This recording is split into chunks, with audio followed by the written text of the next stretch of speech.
You live on BTR? Yep. Okay, we're live. Here we go.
Well, Kufar Akbar, everybody, welcome to another edition of the Cross and the Crescent discussion group. This is a blog talk radio show dedicated to rightly dividing the truth between Christianity and Islam. We're here every Sunday afternoon at 9 p.m. Poland time and 2 p.m. Central Standard Time, 5 p.m. on Tuesdays. We're here for about 2 hours, and some days it's a little over 2 hours, especially when our friend Paul Sutliff host the show, and he's on here forever. And then when I'm on here, I don't have a lot of endurance. I'm older than Paul, and I just don't have a few days. Come on.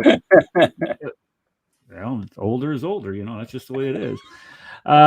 Okay, so today, just a couple bookkeeping things, folks. We have a video that is kind of like an advertisement for next Sunday's show. Next Sunday, we are going to be discussing Surah 9:5, and I'm sure we're going to include Surah 9:4 in that. And the reason why we're doing this is because of a post-debate.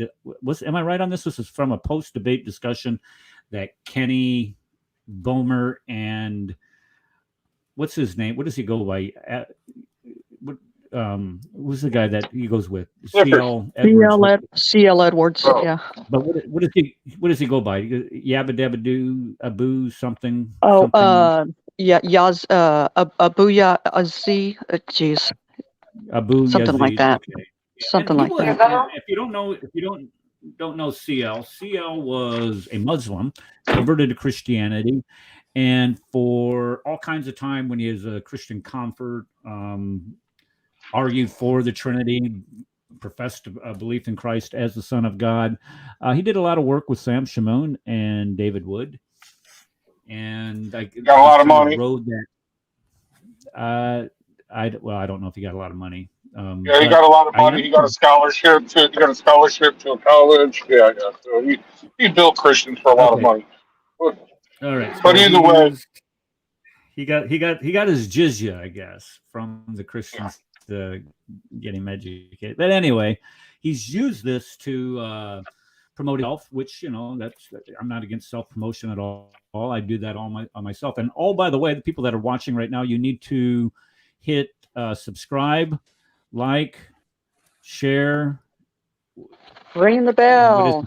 Ring the bell, wage jihad on that bell and the like and share button, and get everybody here if you haven't.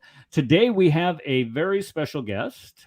Lloyd De Jong, if I'm mispronouncing it, correct me, please. But Lloyd is De Jong, like Stephen De Jong. Like there was. Do you know who Journey, the rock group Journey is? Okay, their lead singer was named De Jong, and just okay. Why you guys let me get off topic? Stop that. Okay, so Lloyd De Jong is he has been making his rounds on a lot of the popular shows that we go to. He's been on Al Fadi's show, of course. Jay Smith's been at all kinds of time with Jay Smith.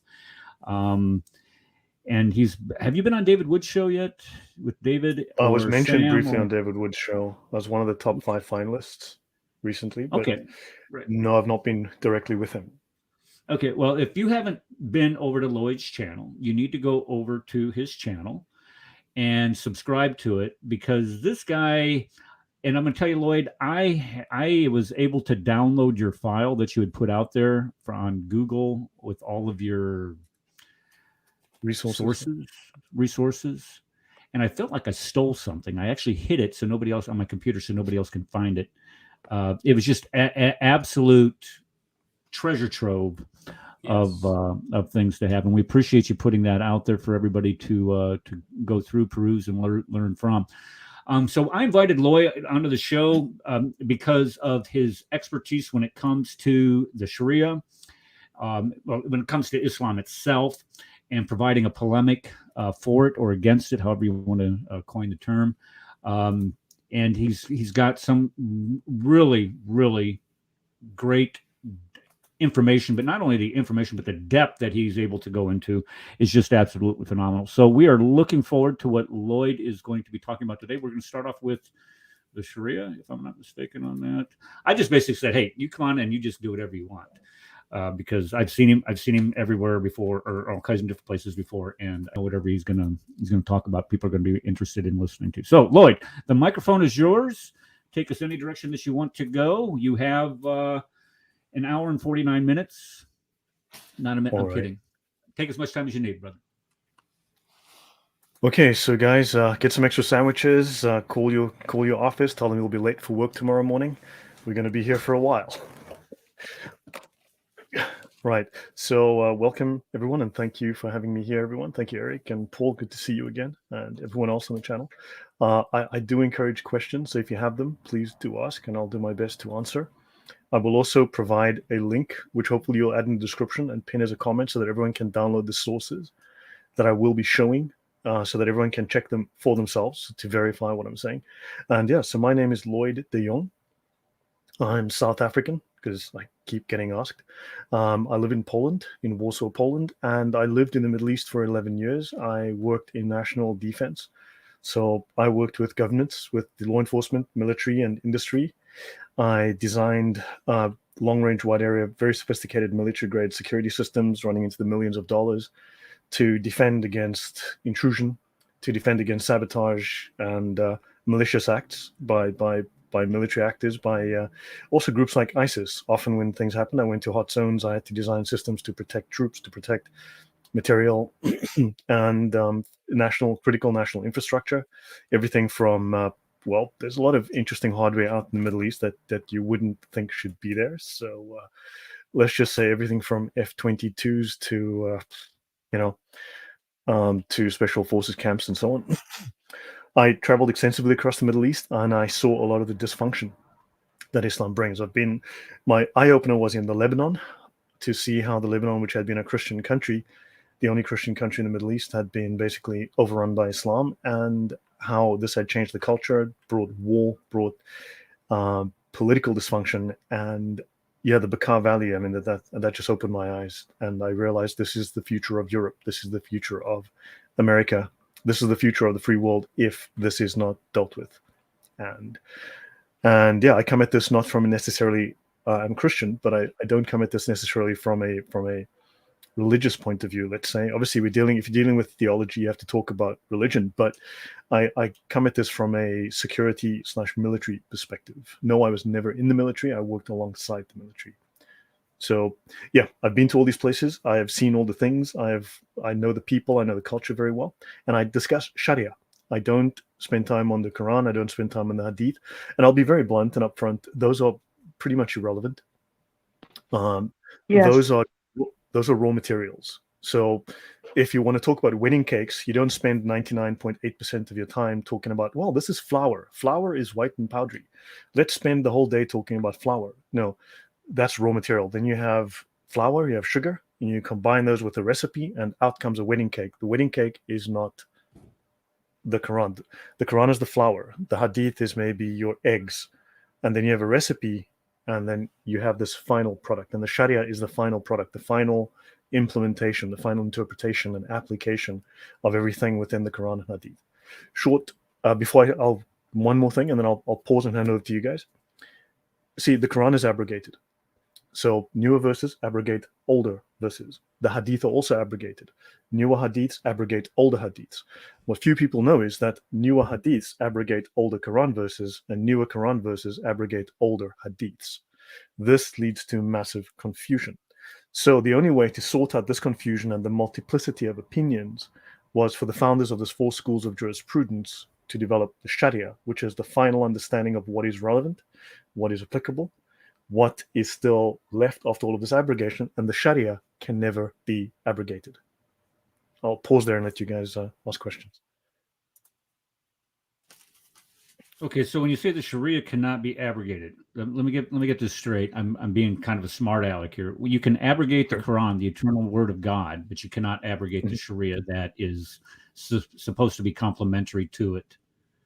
Is that right? So the Sharia is the final understanding without the confusion. So what is not in the Sharia is effectively obsolete. What is in the Sharia, when it references the Quran and the Hadith, those are what is still relevant to Islam, to the understanding of Islam.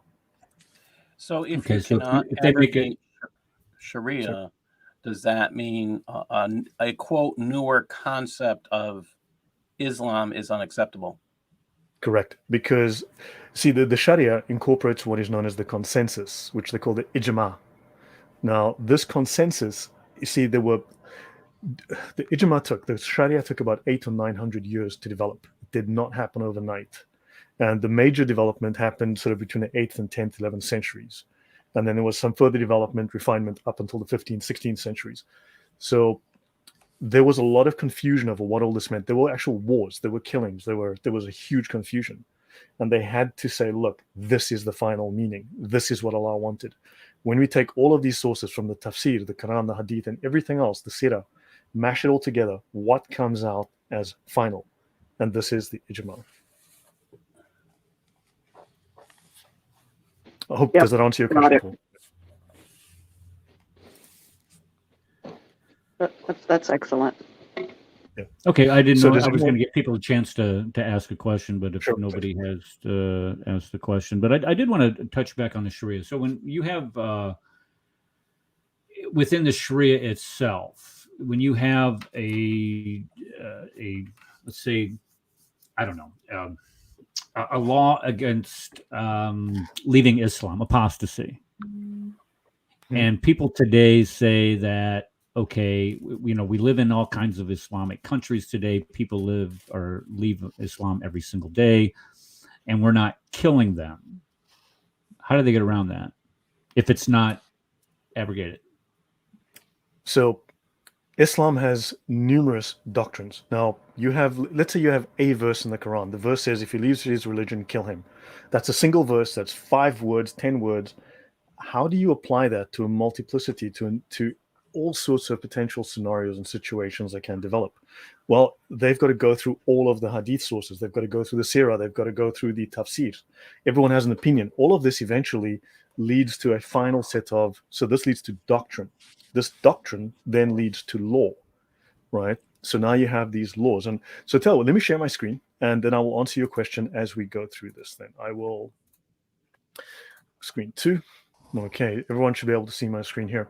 So, for instance, Sharia law is far more detailed than the Quran. So you might have one Quran verse that says X, right? However, take, for example, someone mentioned something about Islam, but okay, lying, for instance.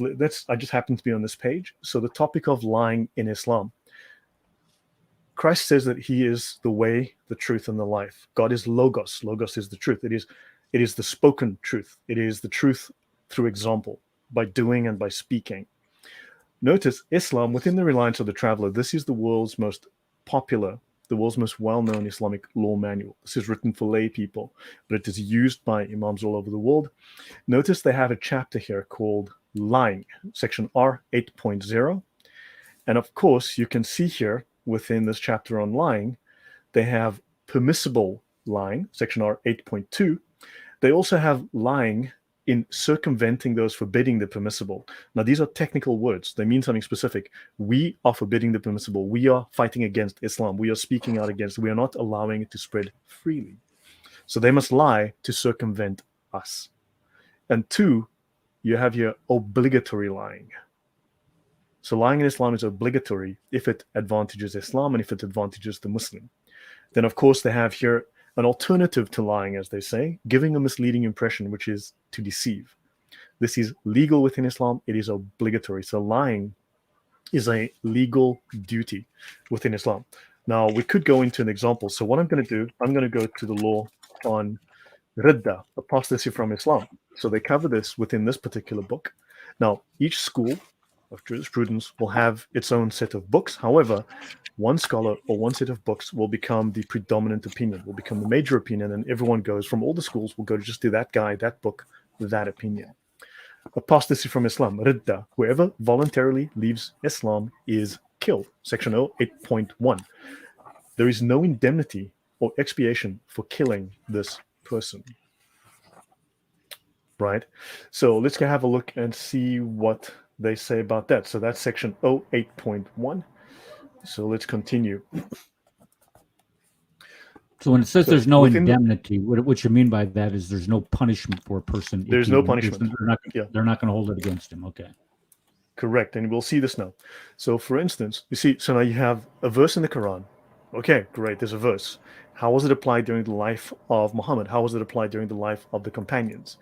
What were the use cases for this? And then that becomes doctrine. Those are examples. If no example exists directly from the revelation, right, then how do we apply this? How do we use reason, logic to apply this to situations that weren't explicitly covered? And then that becomes your laws. Leaving Islam is the ugliest form of unbelief. It is the worst, and it may come about even through sarcasm, or you may say something out of fear. So apostasy is very easy to do in Islam. Now, under full Sharia, you asked, see, we're not in a caliphate, so we do not have full Sharia. So Islam has various rules that allow them to temporarily withhold full implementation of Sharia. But also you have what they call, there are two sets of laws. They're called rukhsa and azima. I'm going to put that up on the screen for the moment, actually. And I'm just going to go here because I'll be going through various things. So you have something called rukhsa, and you have something called azima. Now, rukhsa is basically, think of it as leniency, and azima, strictness. You see, so for instance, when you apply the law without any kind of mitigation, that is azima, you're being strict. Whereas at the moment, you see, you can apply leniency, rukhsa, which is literally to violate or not apply any and every rule from the Quran, the Hadith, the Sharia, etc., because there's a reason for it, for whatever reasons. We can go into detail later, but both of those, even though they are diametrically opposite in many cases, they are both following doctrine, and in both cases, the Muslim gets reward. So the Muslim on the bridge, on London Bridge, who goes and stabs people in the eye and kills them, he is acting out of strictness. He's following the Sharia strictly. That's azima. The Muslims who don't do that, they are acting out of rukhsa, and they also get reward because they are still following doctrine correctly. Now, just to finish with apostasy, when a person who has reached puberty and is sane voluntarily apostatizes from Islam, he deserves to be killed. I think that's pretty explicit. They do say, ask him to return to Islam, and if he does, it is accepted from him, but if he refuses, he is immediately killed. Now notice, you'll go to various schools, they'll say, wait 3 days. But notice, they say here, that's an option. You see, that is rukhsa, that is waiting 3 days is rukhsa, that is leniency, that is allowing this range of behaviors. Azima is kill him right now. Wait 3 seconds, you don't like it, kill him right there. So that's the difference between rukhsa and azima, leniency and strictness. And there are other rules as well that also mitigate against acting this out. But if we have a caliphate, look at ISIS, look at the Taliban, they implement these things strictly. So does that answer your question, Eric? Yeah, it does, and I appreciate that. So what you're basically saying is that it all depends on where on this planet you're standing. So if you're standing in London, they're just not going to run through the streets yelling Allah Akbar and stabbing all the apostates. But however, if you were to go Not through yet. very Give it a few years. right, yeah, give it some time, right. But if I was like in say Pakistan, and I was out there blaspheming Muhammad, saying Muhammad is this, that, and everything but a decent human being, then I could probably expect the Azima type application of the Sharia. Correct. Then they will enforce it strictly. So Sharia will be, now some people are doing it on curves. Some want it suddenly, now. They want it immediately. And some are willing to wait, take their time. So you have this little interplay between those who are strict and those who are lenient, those who are using this, well, not fully strict, let's just say. Now, something I want to introduce as well that people might learn from the Sharia. So within Christian belief, now Christianity is not a religion of law. Islam is a religion of law. And it makes no difference between moral law, civil law, and ceremonial law or ritual law. So within Judaism, for instance, you have ritual law. For instance, wash your hands before you eat, right? That is part of the ritual law of the Pharisees. Jesus chastised the Pharisees for that in the Bible, for instance, right? For not doing so. That is ritual law. Moral law, of course, thou shalt not murder, thou shalt not rape, thou shalt not lie, thou shalt not steal, etc. That is moral law. And then, of course, you have civil law, which is enacted by the courts. Islam makes no distinction between those three. All of them are the same as far as Islam's concerned. Now, there's the Great Commission within Christianity where you have to go forth into the world and spread the gospel. That, am I correct in stating that's the Great Commission? Yes, Matthew 28.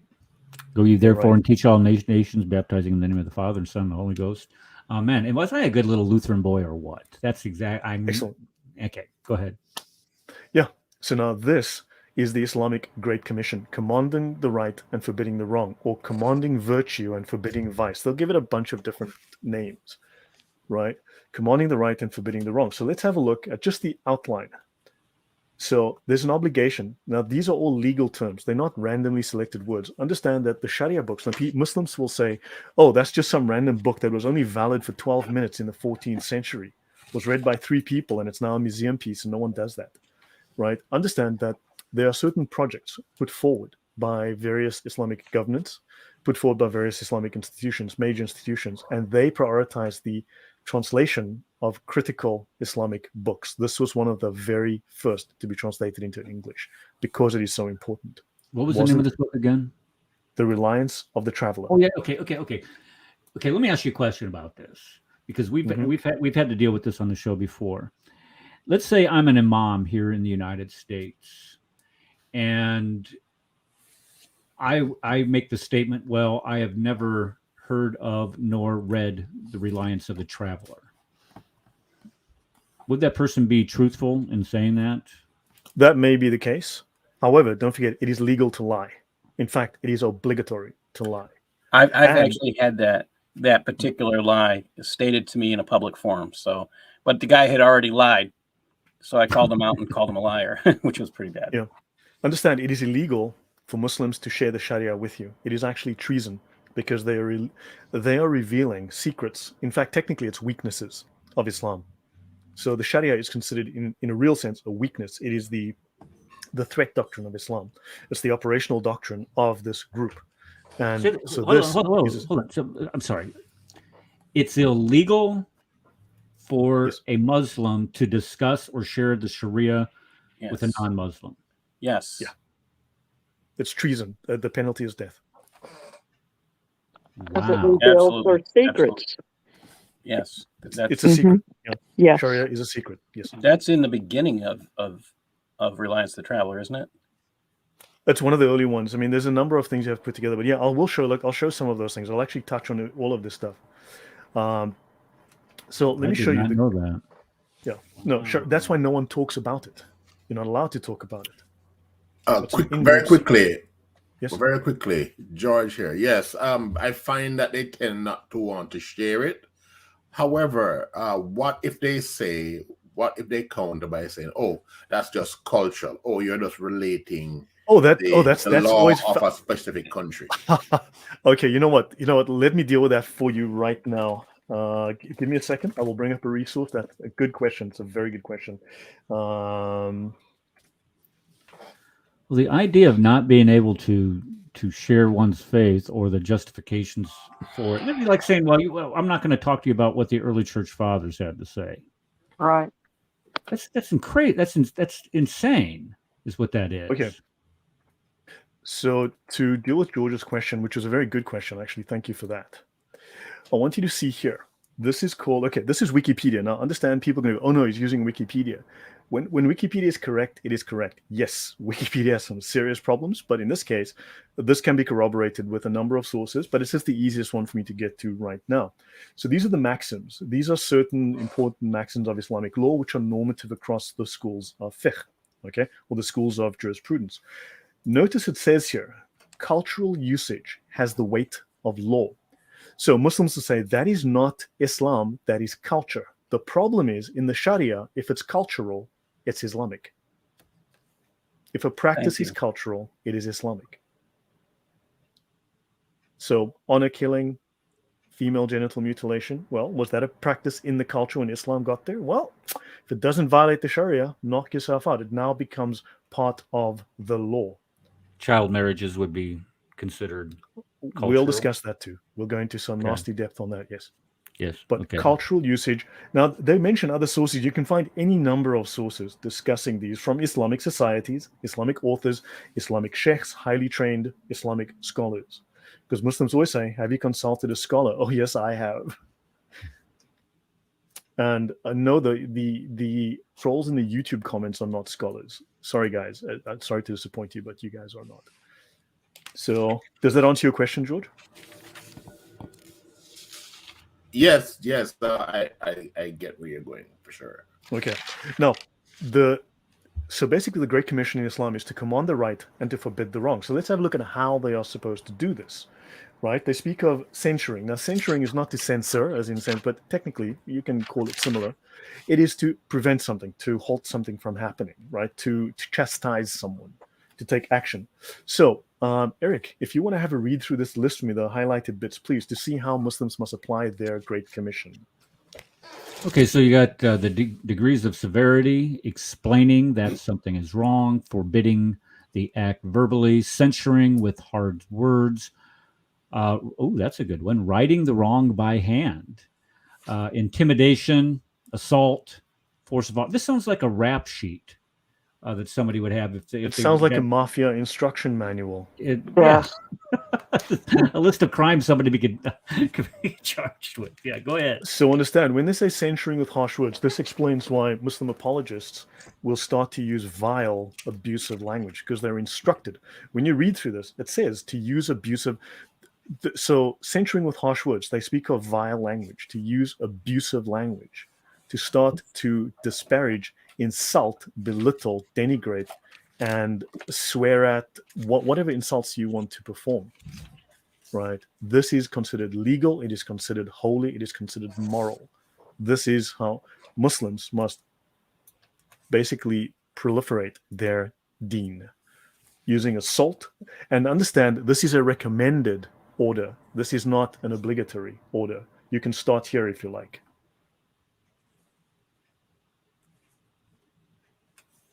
So there are rules. Okay. So if you can get away with it, do it. If you can't, well, then, start easy. Any comments, Eric? Anyone else? Hold on. We got our favorite. Where's this guy from? Philippines? He's the Filipino dancer. Oh my God. The not ready to cognitively debate. All right. Okay. Just hit Control Shift I for ignore whatever he has to say. That's fine. All right. I'll just never mind. Yeah, you're running away. No, I've invited him numerous times. However, look, he's known for being very abusive on channels. Understand? In fact, he follows this using harsh words.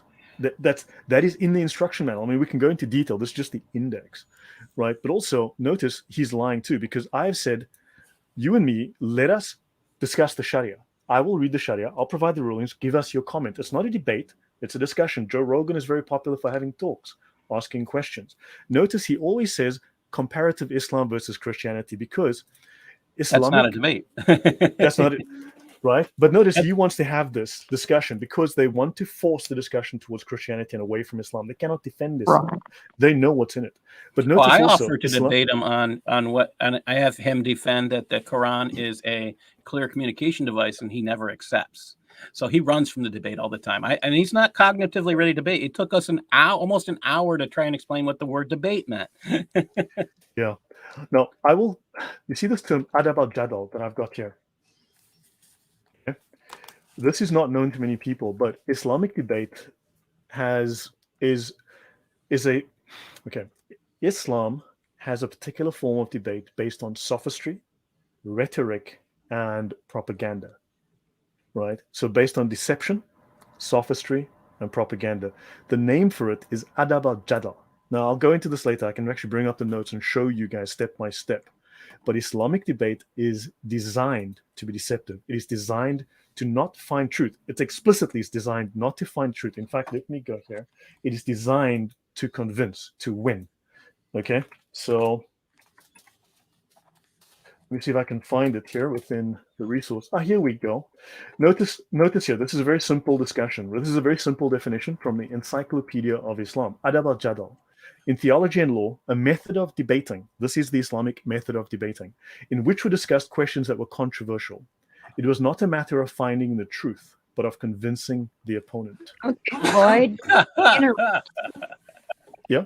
The YouTube video was not available now.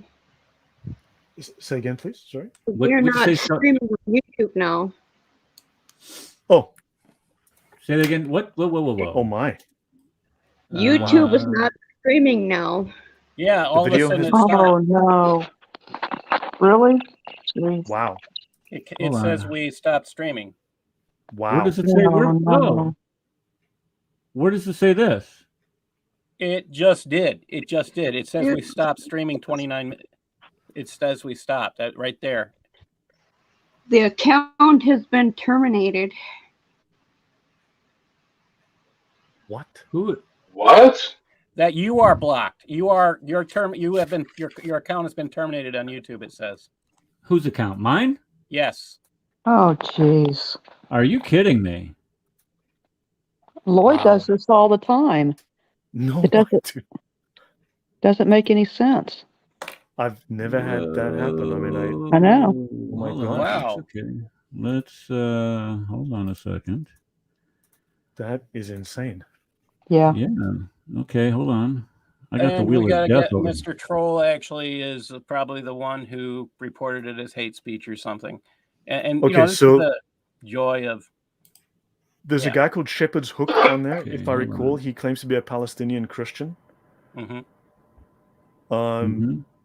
So as far as I know, I think it's that. Yeah, I think it's him. This guy he's about as Christian as my soap.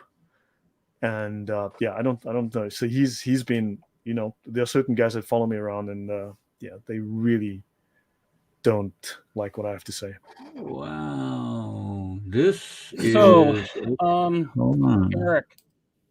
Yeah, hold on. What we can do, when you're done, we'll save this and we'll upload it on my channel. Okay. Very good. Hold on. So when you're done, send me put it up in a Google Drive or whatever, and I'll upload it on my channel. Okay. Wow. All right. Well, let's keep going. Yeah.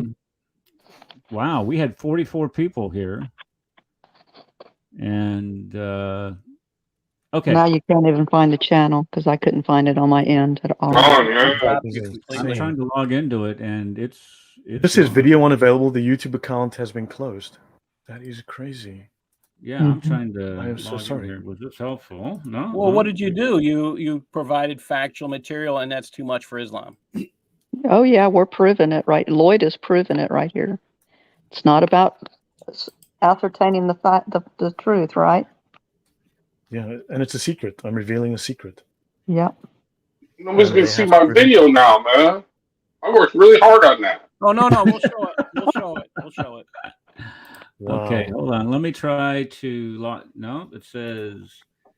Let's see. Google reserves. Let's see. If you have been redirected this page, for a particular product, it means your access to this product has been suspended. Your access to this Google product has been suspended for because of a perceived violation of either Google terms of service or product specific terms of. Let me put this up on the screen. I don't want to sit here and read it to you. Okay. So Shepherd's Hook and Aladdin probably working together. Yeah. This could be somebody else. This Hold on. could be. Aladdin Yeah. Okay, hold on, guys. Let me. bothering us and getting his 5 cents. Okay, in, I'm so- gonna- The thing is, look, I've blocked Aladdin a long time ago because there's just no value Yeah, in he's talking a to him. mess. Yeah. I So don't. some of these guys I are don't a threat, and think. I've removed them.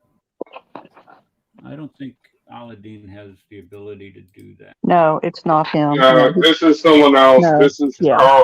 we know who it is. Working with somebody else. We already know who it is. But actually, Oh, okay. that's a good thing. That's a good thing. I'll talk to you later about it. And we continue on the show because I'm very interested to hear what our guest has to say because it's very interesting stuff. So Like we I will said, we do definitely. this I'll up put it up. We'll save the video and I'll put it up on my show later. We'll have Yeah. to contact them. Yeah, YouTube contact closed us. his That's channel all we can just do. now while we're doing the show. YouTube terminated the show. Actually, his channel. Wow. All right. I'm so Well, sorry. we'll work on getting it back. If not, well then we'll build it up again. No problem. But understand, we've said nothing that was particularly offensive. There's nothing hateful. nothing. There's no rhetoric that can be perceived. I mean, again, Lloyd, the three We of know us, who it is. Eric, you and I are educators. There's nothing that has been. There's nothing hateful. There's nothing.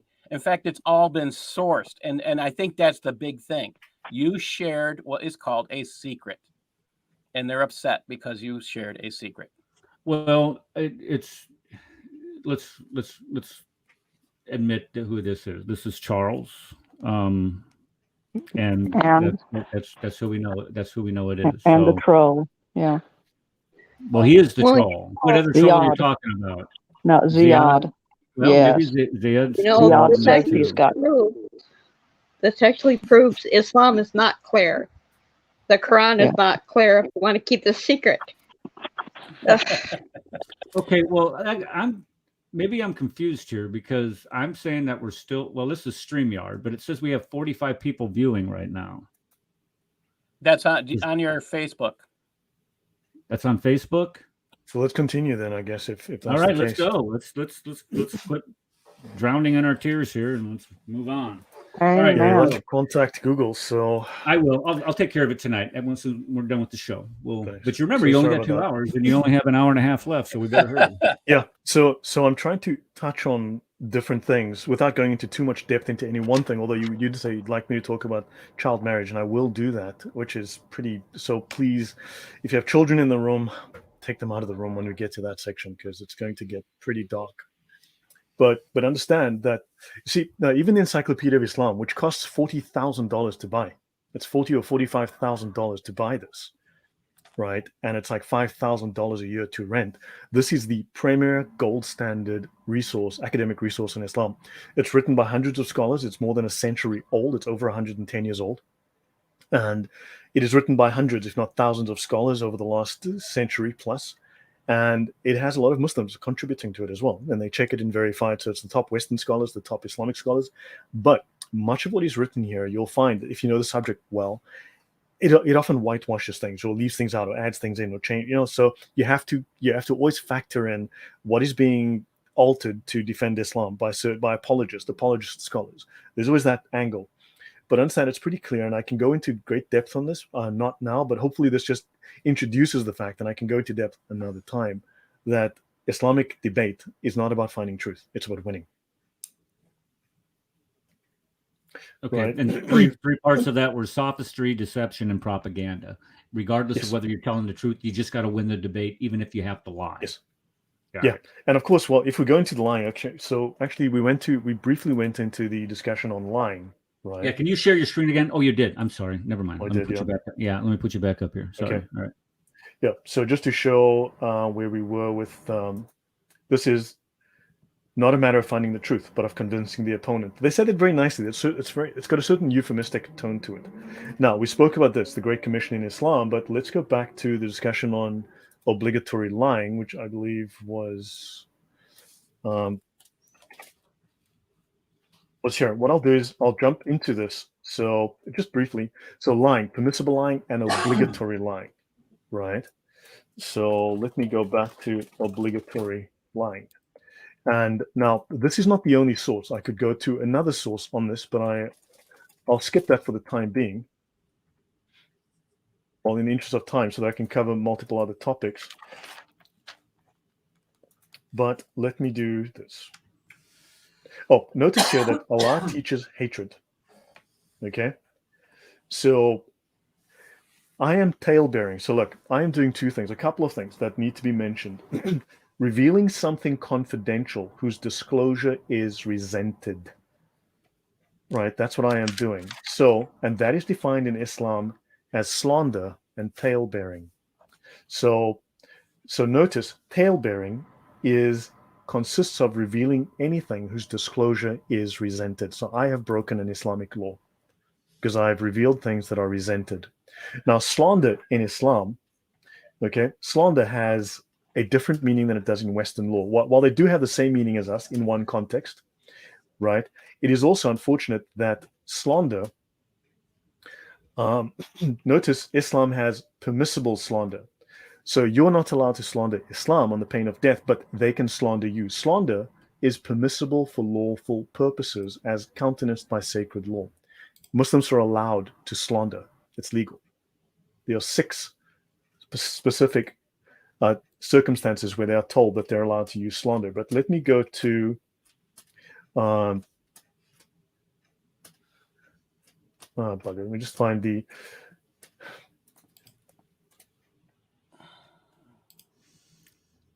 You've been hanging out with us too long, Lloyd. yeah. No, you just made me think, okay, slander.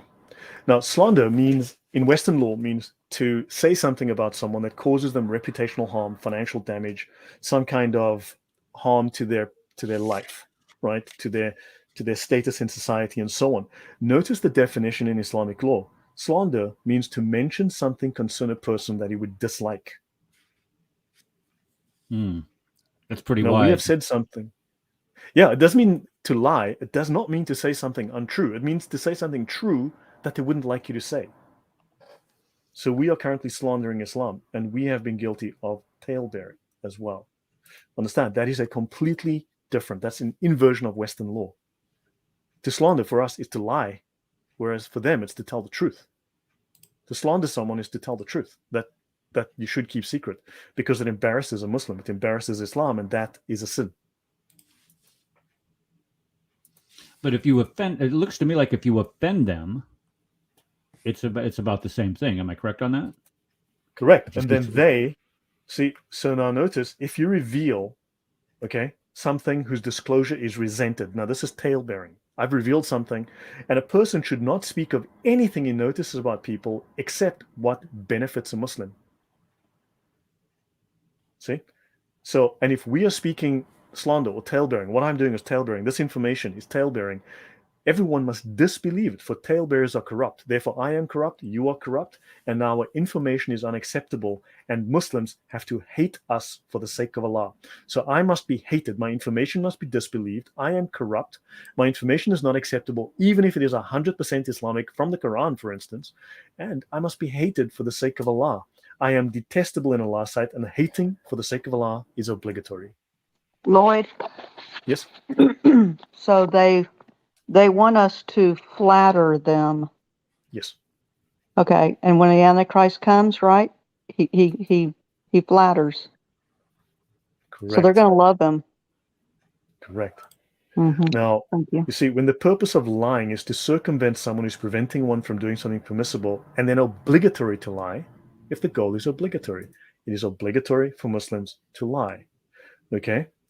So it is, when it is possible to achieve such an aim by lying, but not by telling the truth, it is permissible to lie. And obligatory to lie if the goal is obligatory.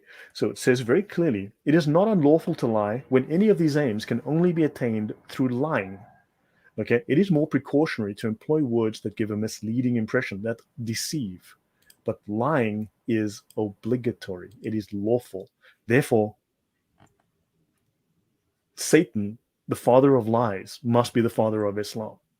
Yes. So, any comments or questions, guys, before I move on to cover something else? That tells us a lot. It tells us it hits the nail right on the head where we start asking, why do they keep saying these things? Why do we keep claiming that our friend out of Houston, Texas, why do we keep saying, well, why is he lying to us? Why does he think that he can get away with this? And just explains it right there. Right, that's perfect. Yeah, I can go into greater depth. Yeah, I'm trying to dig up the link. People have asked for the link for the YouTube, and I'm trying to dig that up. But keep on charging ahead. I'll find it. The link that you sent me for the YouTube show? No, not the. I'm sorry, the Facebook. Yeah, so they're starting. Yeah, that people are going to the Facebook link now, as you can see in the comments. Rob Kraus went to the Facebook, and yeah. Got it. Okay. Yeah. So now we've covered that, right? So is there anything else? Does anyone have any questions? No, I think this is more thorough than most reviews of Sharia that I've seen. So thank you. Yeah, no, I can go into much more depth on any given topic, but in the interest of time, of course, I'm just trying to give an overview for everyone to show them that, look, we can start here and there's more to be discovered if we bother to look. Now, this is the Hidayah. This is the Hidayah. It is the most complex of the Sharia manuals, or one of the most. This is the major Sharia manual for the Hanafi school of fiqh, which is the largest one, right? It's 4 volumes. It's nearly 2,700 pages. And when an imam goes away for 3, 4, 5, 6, 7 years to go and study, to get his PhD in Islamic law, to become a judge or a sheikh to give fatwas, the Hidayah is probably the final manual that he's going to study, because it's the Which school is that? Did you say, Lloyd? What school? Hanafi, the Hanafi. Hanafi, okay. Yeah, but don't get too hung up on what school it is, because they're all the same. They differ. Now Muslims say, "Oh, they differ on schools, and scholars differ." Sure, they differ really on 20. They differ on minor issues. Do you hold your hands up by your ears when you pray? Do you hold it down by your belly button? That doesn't affect Islam in any way. The doctrine's not affected in any way. Nothing substantial. That is purely, what would you call that? That's just cosmetic.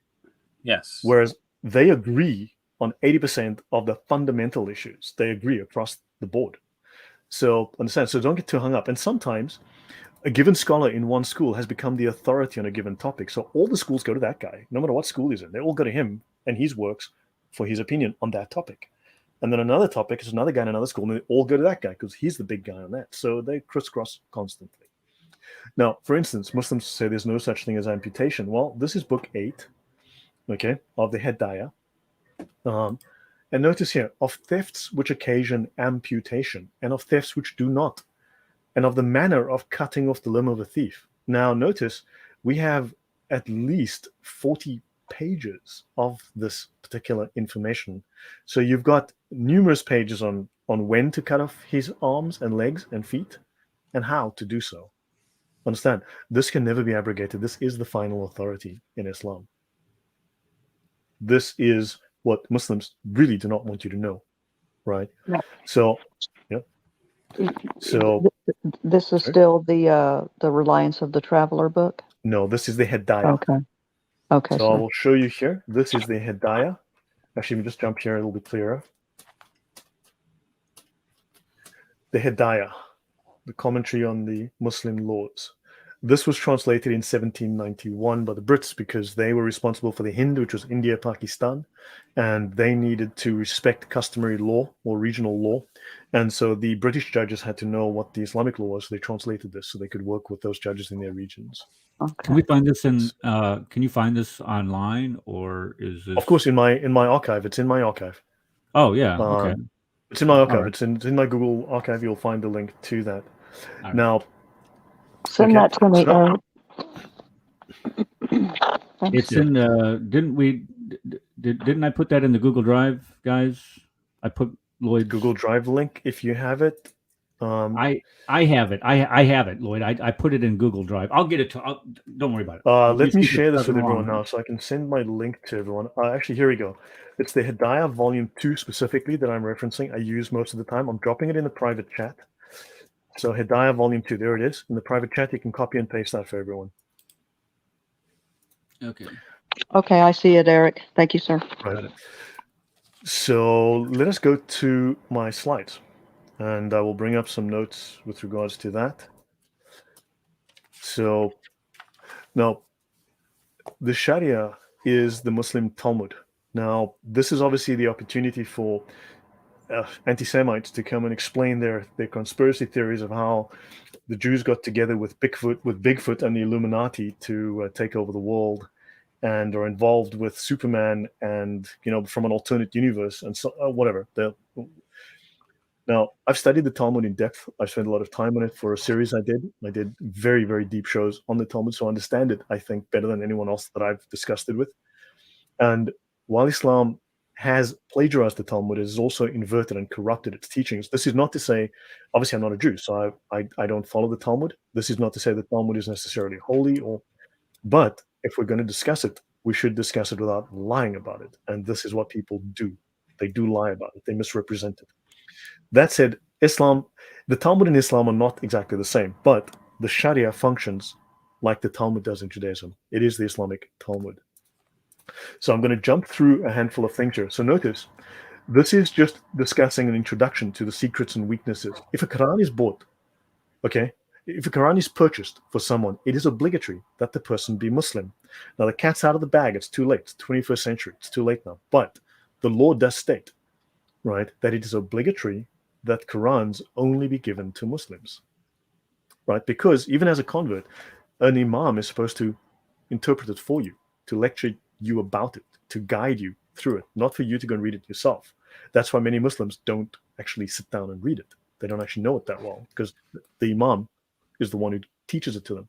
The same is true of books of hadith and books containing the words and deeds of the early Muslims. Quran in this context means any work that contains some of the Quran, even a slight amount. This ruling even holds for any religious books like the Tabaqat of Shar'ani, which is just a biography of a bunch of important Muslim scholars. So they have for many centuries kept this secret. It's only in the late 20th century, in fact, in the 21st century, that these things were translated, got on the internet, and the cat escaped out of the bag. Right? Now, do notice here, here's one example. It is wrong for Muslims to teach questions of sacred law to those learning it in bad faith, who do not want the knowledge to apply it in their lives. By this, they mean to become Muslims or to become better Muslims, to convert or to become better Muslims, to follow the Sharia more strictly. But it is illegal to teach sacred law to those learning it in bad faith. I am learning it in bad faith. You guys are learning it in bad faith. And we must be stopped using commanding the right and forbidding the wrong, which I showed earlier. So, okay, so this is exactly why this stuff never gets out, is because if somebody actually has a good understanding of the Sharia, then number one, it's illegal for them to teach a commoner or a non-Muslim, a kafir, the Sharia, and therefore they would, when they go to opine about it, then they would just be they would be categorized as somebody that is unlearned, is not a scholar in the Sharia, and they're not a scholar in the Sharia to begin with, is because they never can be, because they're a non-Muslim. So this is I didn't know this is there. This is perfect. This is crazy. All right. Yeah. So I'm not going to do every slide, but I'm just going to introduce saying what. Okay. Now, I want to mention. We're going to skip over this. Now, this is one of the major teachings where Muslims hide this from us, but as Christians, you need to be aware of it. This is why interfaith dialogue will always fail, with all the good intentions in the world, because this is the official consensus from all the schools, from all the scholars on Christianity. So let's look at what the Sharia tells us. This is the finality of the Prophet's message, right? This section is translated to clarify possible confusions among Muslims as to Islam's place amongst world religions. Previously revealed religions were valid in their own eras, as is attested by the Quran, but were all abrogated by the universal message of Islam, as is equally attested by many verses of the Quran. So now, understand, David Reed goes and says, well, but the Quran says that Christianity is still valid and the Bible, and they don't care. Understand? Because according to their interpretation, that is not the case. They don't care what you think. They care what they think. And according to their own ijma, their consensus, Christianity is abrogated. Judaism is abrogated. Every other religion is abrogated. Both points are worthy of attention from English-speaking Muslims who are occasionally exposed to erroneous theories advanced by some teachers and Quran translators that affirm these religions' validity, but that deny or do not mention their abrogation, or that it is unbelief, it is kufr, right? And kufr brings the death penalty, to hold that the remnant cults now bearing the names of formerly valid religions, such as Christianity or Judaism, are acceptable to Allah after he sent Muhammad to the entire world. This is a matter over which there is no disagreement among Islamic scholars. Islam is the final religion that Allah will never lessen or abrogate. So they actually stole. Thou shalt not steal.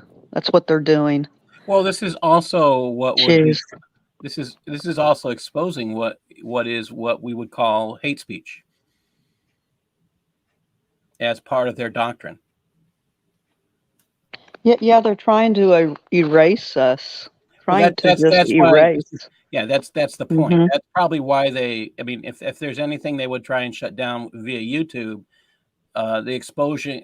They they continually shut down the exposure of people who hate. Say that's what YouTube does.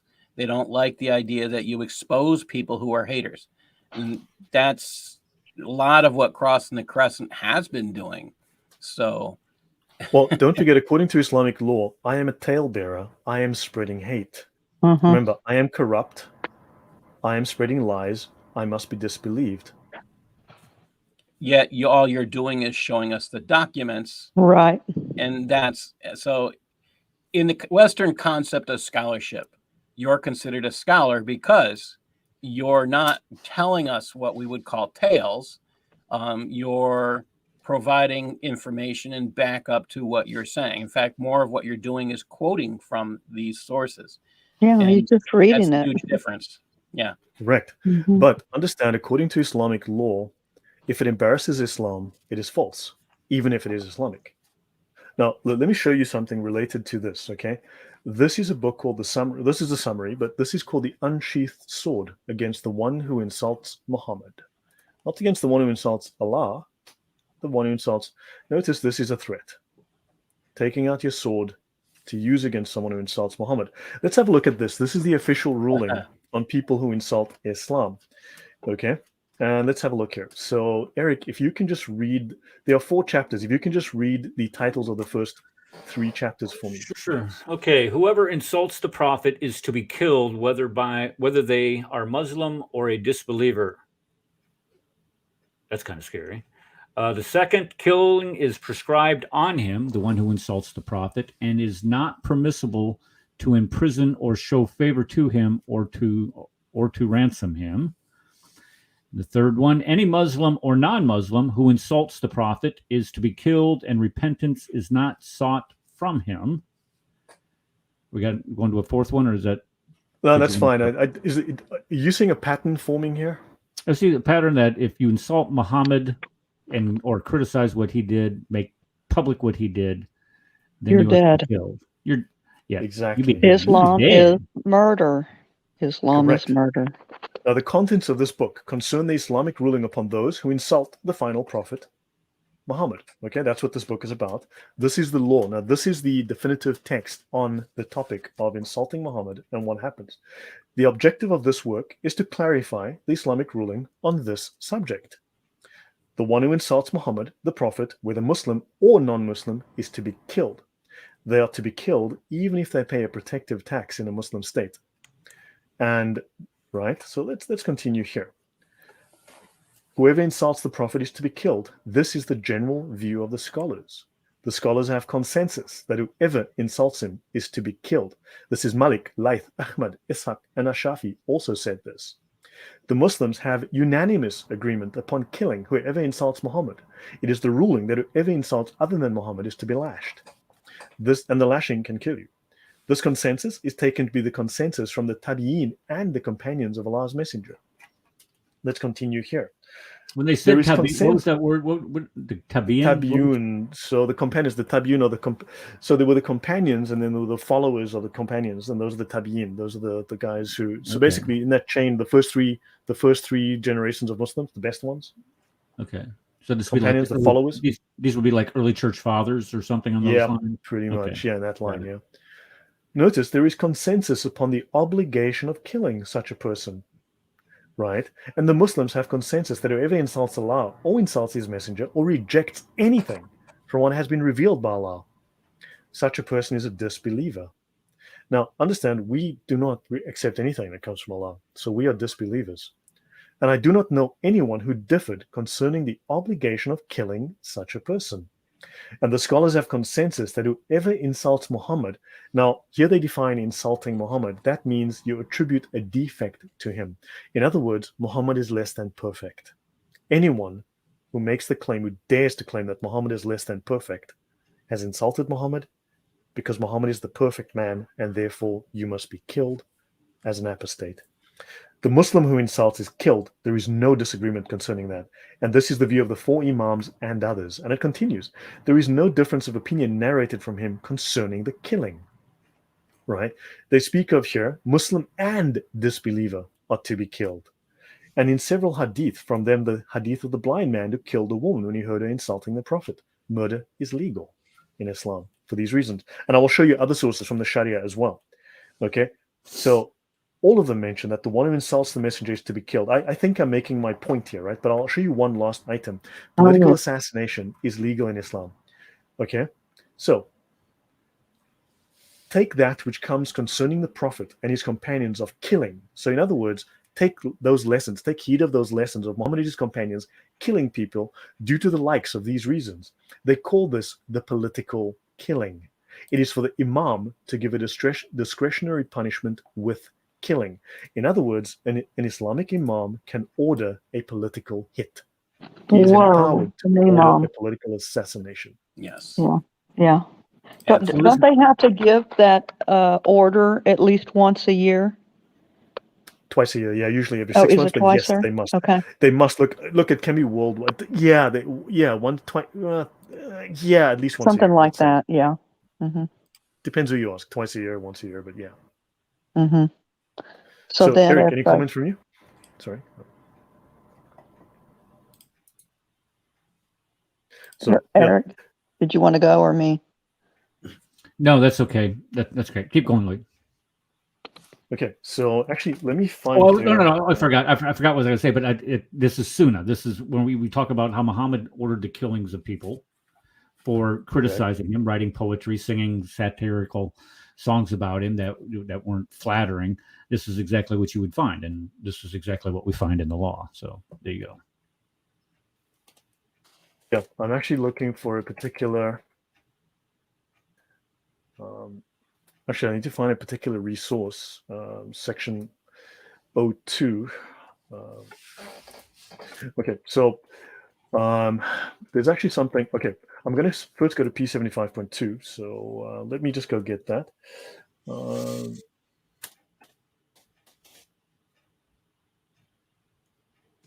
So let me go to two things that'll explain a little bit Muhammad. Then I need to find another reference.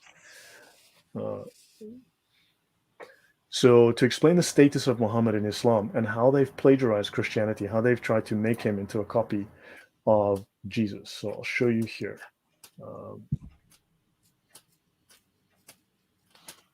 Here it is. Okay. Now, this is within the Sharia about how Muslims must regard Muhammad. So this is the sin or the crime of not loving the Prophet more than all people. Muslims are to revere Muhammad more than all people. Right. This is in the Reliance of the Traveler, section P75.2. In the PDF, it's page 718. And it says here, the Prophet said, "None of you believes until I am more beloved to you than your wife, your child, yourself, and all people." Now, if he's just a prophet like Moses, Jews are not commanded to love Moses more than their wife, more than their child, more than their life, more than their family, more than their mother and their father. But Muslims are commanded within Sharia to love Muhammad more.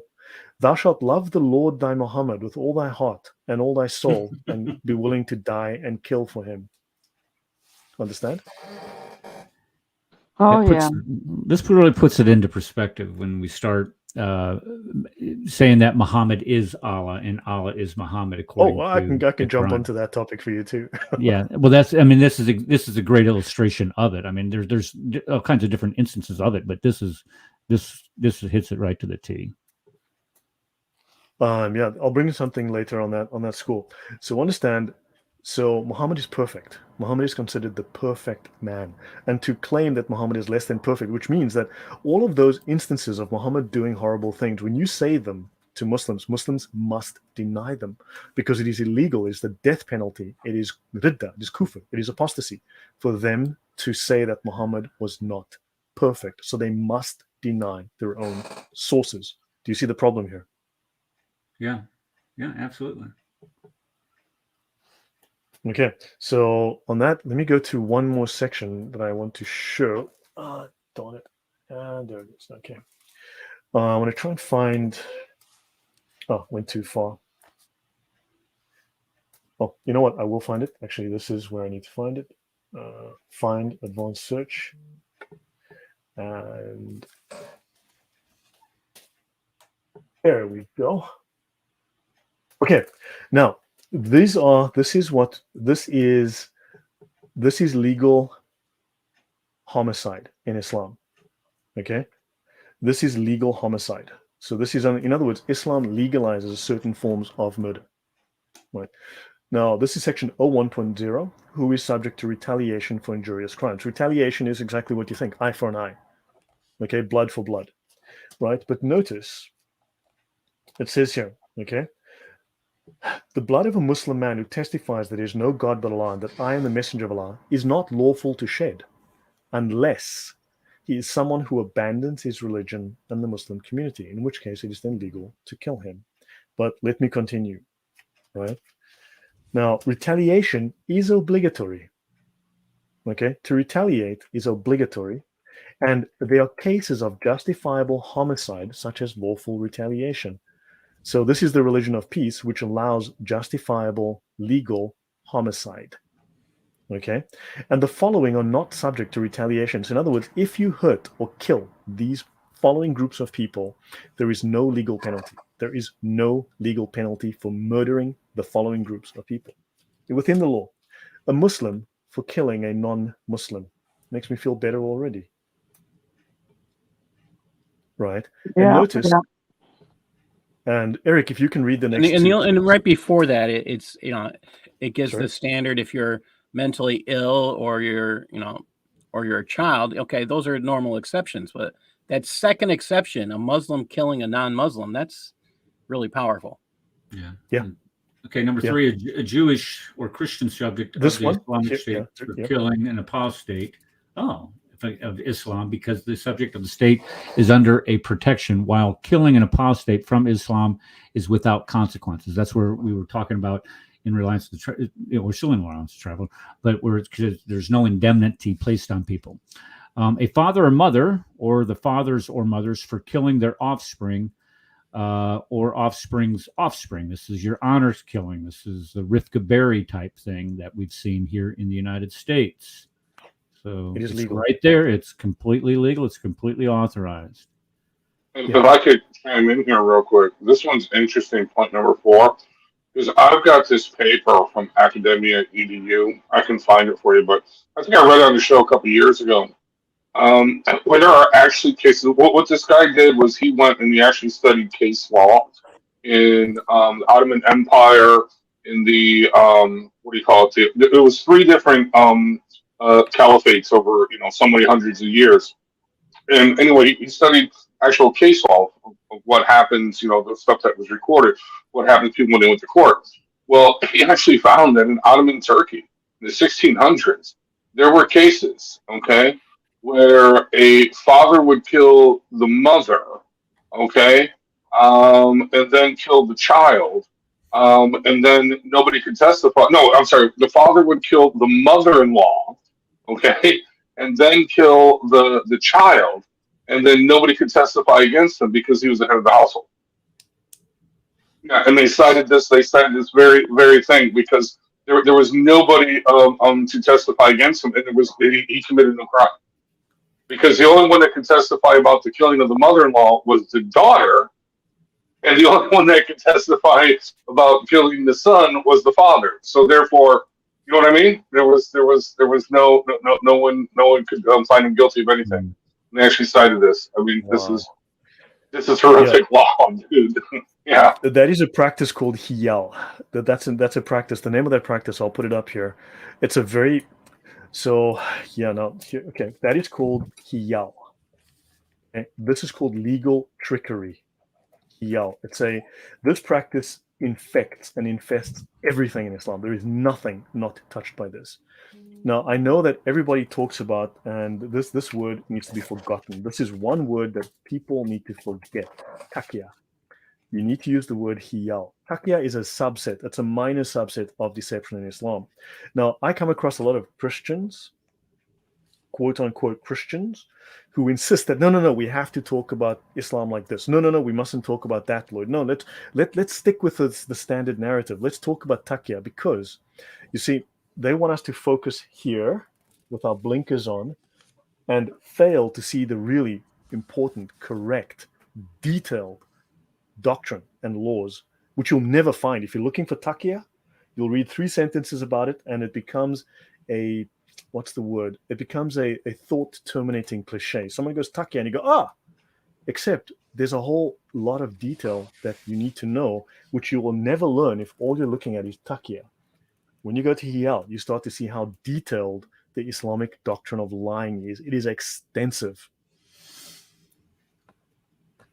What else does that include? What other practices does he allow? Because you said that taqiyya is just a subset of it. What would be another example? You can lie for pretty much any reason at any time for anything. It's broad, believe me. Now, technically, they give you rules, but you see the exception. See, Islamic law you'll find very often, if we go through Islamic law in detail, you'll find it'll say, do not kill women and children. Okay, so you'll read the sentence, do not kill women and children. And the very next sentence will say, except in the following 97,000 cases where you might have to kill women and children. Right. Okay, because every single Islamic law has an exception. Every single Islamic law has a loophole. Hiyal creates those loopholes, creates those exceptions. There is not a single law that does not have a loophole or an exception. Understand? So no matter what law they give you, I guarantee you, if you look, you will find an exception. And they will often mention the exceptions right after they've mentioned the law. And the exceptions override the law. It's quite obvious. The exceptions override the law.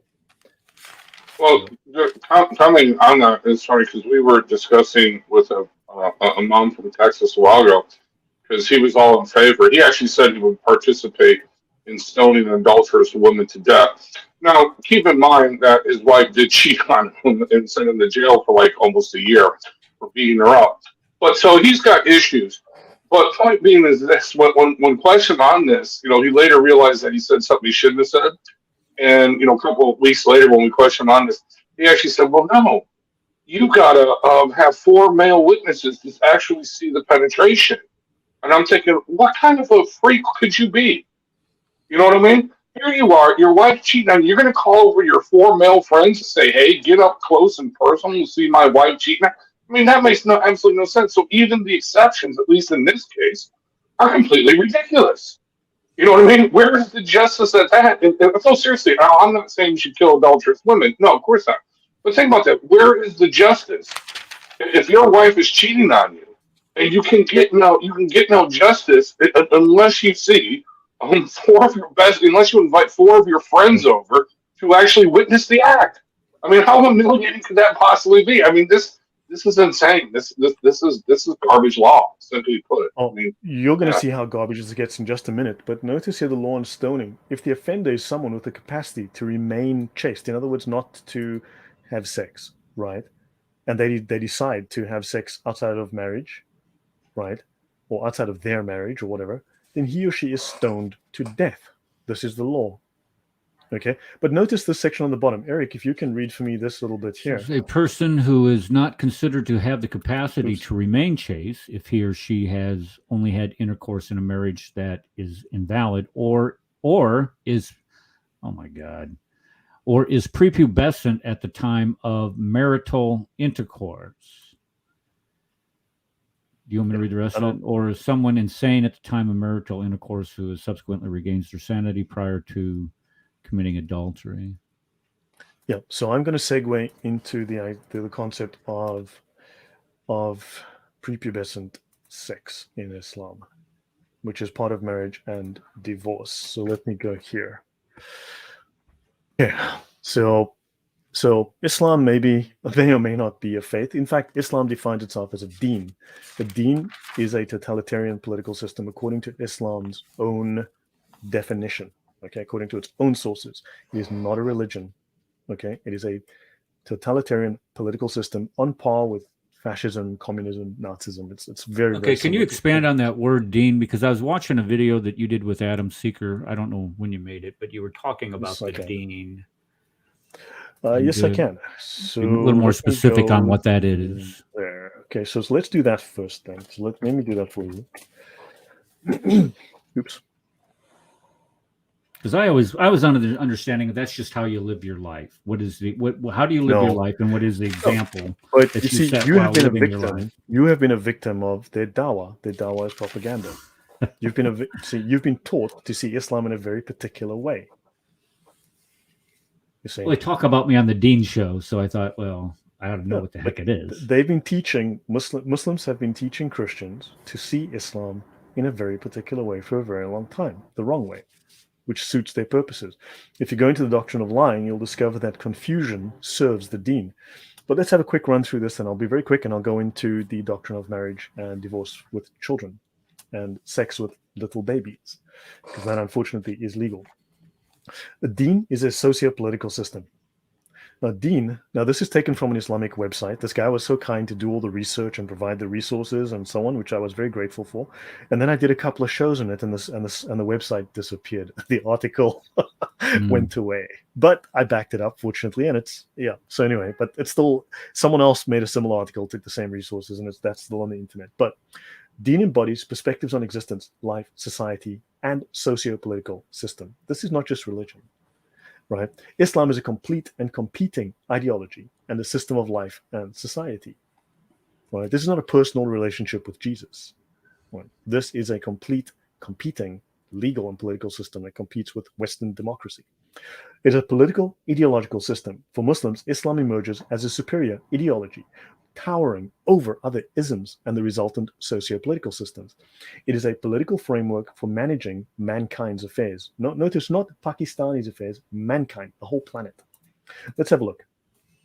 Linguistic meaning of deen. The famous classical Arabic dictionaries, the two most famous classical Arabic dictionaries are the Al-Qamus al-Muhit, which was the basis for Lane's lexicon, which is a very famous academic work, and the Lisan al-Arab, the most famous of the Islamic dictionaries. It's 20 volumes. And these both state that there are four meanings of deen.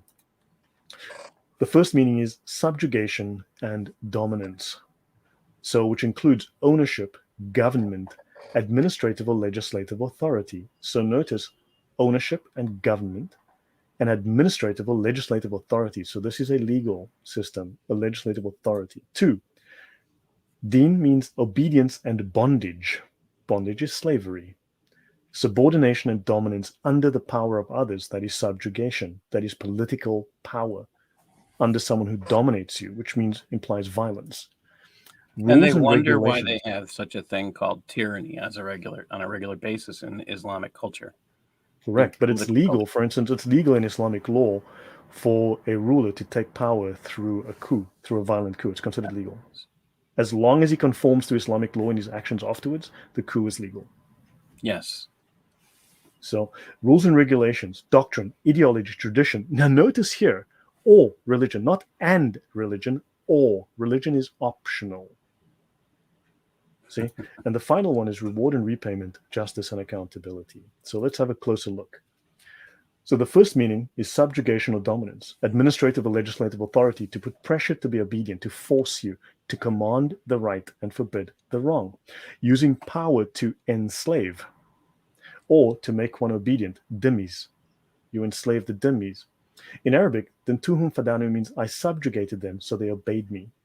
Dentuhu means I ruled or governed upon him, that is political. Thus, the word Dayan is used to indicate a person who dominates and rules over a state. This is not religion. A state, a nation, or a tribe. This is political leadership. The second meaning is obedience and bondage, subordination and domination by someone, and bearing humiliation under subjugation. That's dimitude. So under subjugation and the power of others, mean Muslims. The obedient tribe is called Qawmun Da'inun, and here ad-din does not mean religion. It means obedience to the state. I'll stop with that. Your thoughts, Eric, and others. No, it's an expansion of what I thought the term meant. It's just not a personal deen, but it's an overall arching. Yeah, but understand, they application wanted of you it. to believe that. They provided you with a mind with one of those thought-terminating cliches. Deen, it's a beautiful religion. See? Well, I didn't believe it was for a second, but yeah. Yeah. We get it. Great. Well, that's So- interesting. Sorry? That's interesting. So their deen, when they're talking about deen, they are talking about their obedience, okay, to whatever this thing is, whether you want to call it religion, whether you want to call it political system, or even if they give their bagger or whatever it's called, bid'ah, to the caliph or whoever that may be. Their deen is their obedience to that. That's Yeah. very interesting. It's a Wow. communal. It's communist. It's a collective. It's a collective, and you follow the collective. There's no individuality. That's Yeah, why well, it's look at the way known they as the dress. board. Yeah, so the board, the black people. But no, look at the way they dress. It's pretty much all the same. You know what I mean? I mean, they're different. White shirt, white robe, white whatever, black. You know what I mean? There's no real emphasis on any uniqueness. Now, true, a lot of Muslim women they'll make the hijab look very pretty and stuff like that, and they'll do different colors and things like that. In the West. But yeah, in the West, but for the most part, it's you know what I mean. It's just it's all one thing, one ummah, as they like to say. Correct. Yep. So I'll do this section, and then we can open it up to questions if you guys have. Well, I can take questions and do things, but rather than necessarily go through a lot of academic stuff or go through a lot of historical stuff, both of which I can do, I thought it's interesting just to show this is the law. This is what it is at the end of the day, and this is the impact it's going to have on you.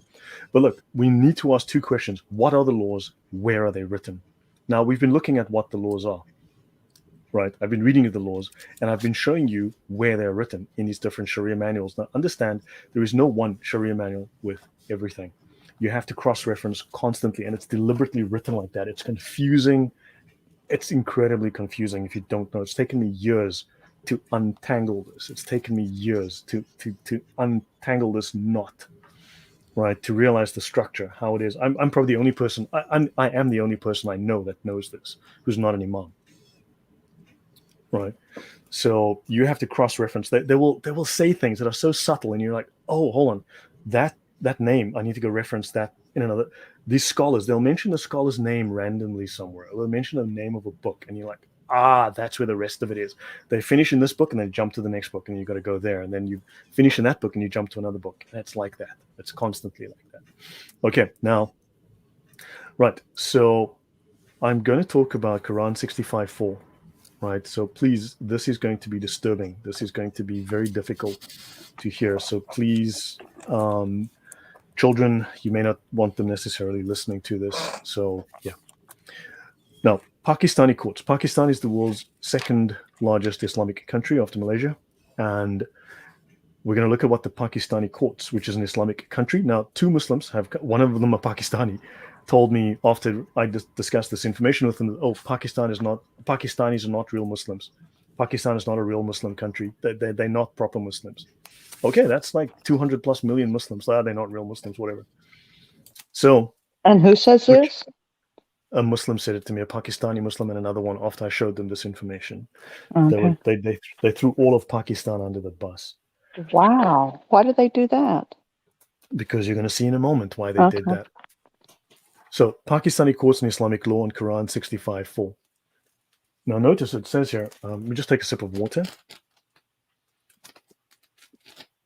This is from a paper written by 2 law professors in Pakistan. On the basis of the exploratory analysis of the reported cases, right, this is to do with marriage with minors and so on, and other issues, the following books are found to be relied upon more frequently by the courts to derive what is an authentic point of Islamic law on a particular issue. They mentioned 2 books. One of those is the Hidayah, translated by Charles Hamilton. We saw the Hidayah earlier discussing amputation. We mentioned that. They also mentioned this book, The Digest of Muhammadan Law by Neil Bailey. I'm just going to go there for you. This is the Digest of Muhammadan Law, and we're going to be looking at this little section here in a moment. Okay. So, but let's have a quick look. So this is the scan of the book. Google is nice enough to give us these things. And you can see here, it discusses, my computer's taking a moment to update. I'm not sure why. Okay. Notice, okay, it says here, let me just zoom in here.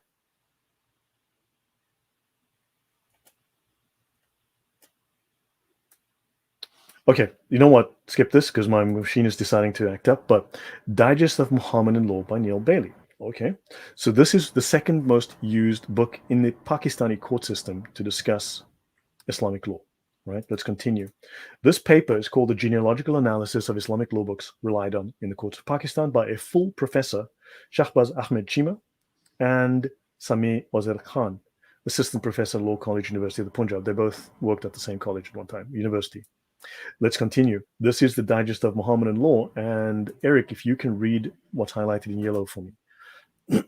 Okay, 4th, when a man has had sexual intercourse with a girl under the age of 9 years and has ruptured the parts, it is unlawful for him to have further connection with her, but she is not released from her ties if connected with him by marriage or slavery. If no rupture has taken place, the prohibition is not incurred according to the most valid opinion. So if you do not rip her vagina open to the anus, if you do not tear that skin, then have at it. Okay, now could this be interpreted as rupturing the hymen? I mean, as opposed to no, because we're going to go into further depth on this. This is definitely not. This is not. You see, because if you rupture the hymen, why would you be forbidden from having further sex with her? I'm just trying to cut him some slack is all I'm trying to do here. True, trying to give him the benefit of the doubt. But so we're going to cross-reference. We've been hanging out with Kenny Bomer too long. Oh, does it mean that? It means this over here. Well, we're going to cross-reference. Out of your head there, Eric. Yeah. So we're going to cross-reference with other Islamic law texts of equal authority, right? And notice you can have sex with her if she is your slave. And of course, it says explicitly under 9 years. Let's continue. So this is the reliance of the traveler here. This is Quran 65:4. As for your women who have despaired of further menstruating, if you're in doubt, their waiting period shall be 3 months, and those who have not menstruated yet. Okay, great. A waiting period is obligatory for a woman divorced after intercourse. A woman divorced after intercourse, whether the husband and wife are prepubescent, or both have reached puberty, or one has reached puberty and the other has not. Intercourse means copulation. So your thoughts on that, guys? That's as sick as the day is long. We call people who practice these type of things. If they practice these, this is, you said, if they practice it in Pakistan is one thing, but you bring that to the West, you bring that to the United States, they throw you in jail and prison for these things for extended periods of time. And once you get into jail in these prisons, when they throw them into you, you're considered the lowest of the low. And then this is supposed to be some type of permissible thing to do. I mean, this is legal. This is holy. This is right. This is moral. As sick as it comes, it really is. I don't see how you can get any sicker application of something that is supposed to be affiliated in any way, shape, or form with any type of religious practice at all or religious ruling. This is not justice. This is injustice, is what this is. You understand why Sharia is a secret? Yeah. This blows the lids off of it. Yeah. So let's look at the next law here. When a woman has been made love to, and they use the word woman loosely here, So you've made love to a woman. She must repeat the ghusl is the purification, right? The purification bath, if two conditions exist. So she has to repeat the purification if two conditions exist, that she's not a child. So if she's not a child, she needs to repeat it. If she's a child, it's okay, don't worry about it. Just don't have to clean her up. But rather old enough to have sexual gratification. So in other words, the child doesn't have sexual gratification. It's all about your gratification, not hers.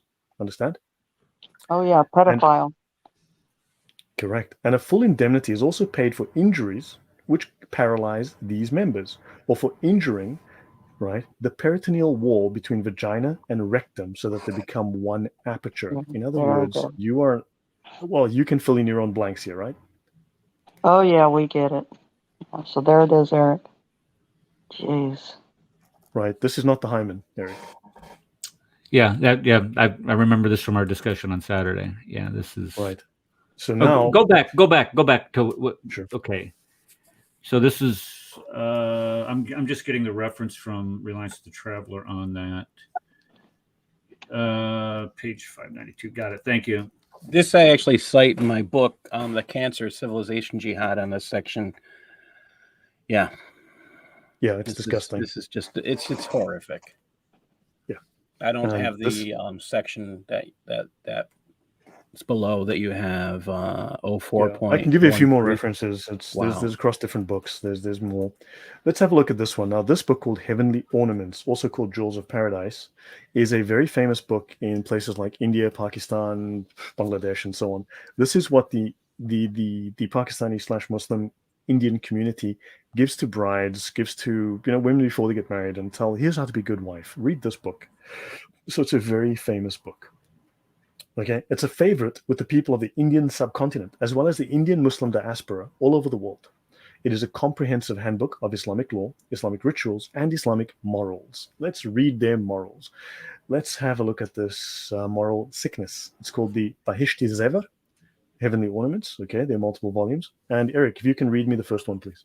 Sure. So if the person has sexual intercourse with a minor girl, ghusl will not be obligatory on her. But in order to get her into the habit, she should be made to bathe. Minor girl. This means prepubescent. This is a minor. I'm sorry, but where's the bleep button? No, I mean, I knew this stuff was bad, but no, this is bad. I mean, seriously, think about this. So, yeah. Why doesn't law enforcement get this? This is the part that kills me. I know. Yeah. Well, and no, not have it in our country. I'm just trying to figure this out. So, you know what? Okay. No, I'm trying to figure out why the girl doesn't have to clean herself up after the male pervert has sex with her. But then what's the rationalization with this? But I'm thinking, well, guess what? She can't get pregnant. So in other words, the washing for the woman would be to clean that out so you don't get her pregnant. Okay, and in this case, don't worry about it. She can't get pregnant because she's a child. Well, you know what I mean? I can't. I don't get this. This is so way beyond sick and perverted. No wonder why when Muslims were trying, some Muslims, I should say, in Pakistan, I don't know if you remember this a few years ago, they were trying to get all this crap off the law books. They were trying to make it, the girl had to be at least 16, okay, to be married and have sex. And the Muslims rioted and said, no, you're taking away our Islamic identity. Remember that? I mean, no. Yes. That's only a year and a half ago, I think. Yeah, this is, whoa, man. This is beyond perverse. So if you can read the next one, Eric. Sure. If a woman is underage, is a woman underage? No, that's a great point. Be a girl. Not a woman. That's interesting. What does it mean to be underage in Islam then? I mean, if you can have sex with a pretty pubescent girl, then what's the age? If they're underage for what? Well, I mean, come on. I think this is interesting wording because it is. The terminology minor girl, what do they consider a minor? Okay, what it goes on to make a definition of this, though, or provide a greater parameter. Okay, so there are legal definitions. There are legal definitions for this. Technically, according to many Islamic law manuals, puberty is achieved at 15 for many of them. Okay. Now, of course, look, I'll show you something else after this. Okay. I'll show you something else, which is from mainstream Islam QA. I'll show you something else. But minor in this case would mean, I mean, they've made it clear in other sources, less than 9. Now, I will show you that it states there is no lower age limit. And make that clear. There is no lower age limit. There is none. Who was that guy that Infants. was on that they recorded saying that in the park over in the What, Speaker's Corner?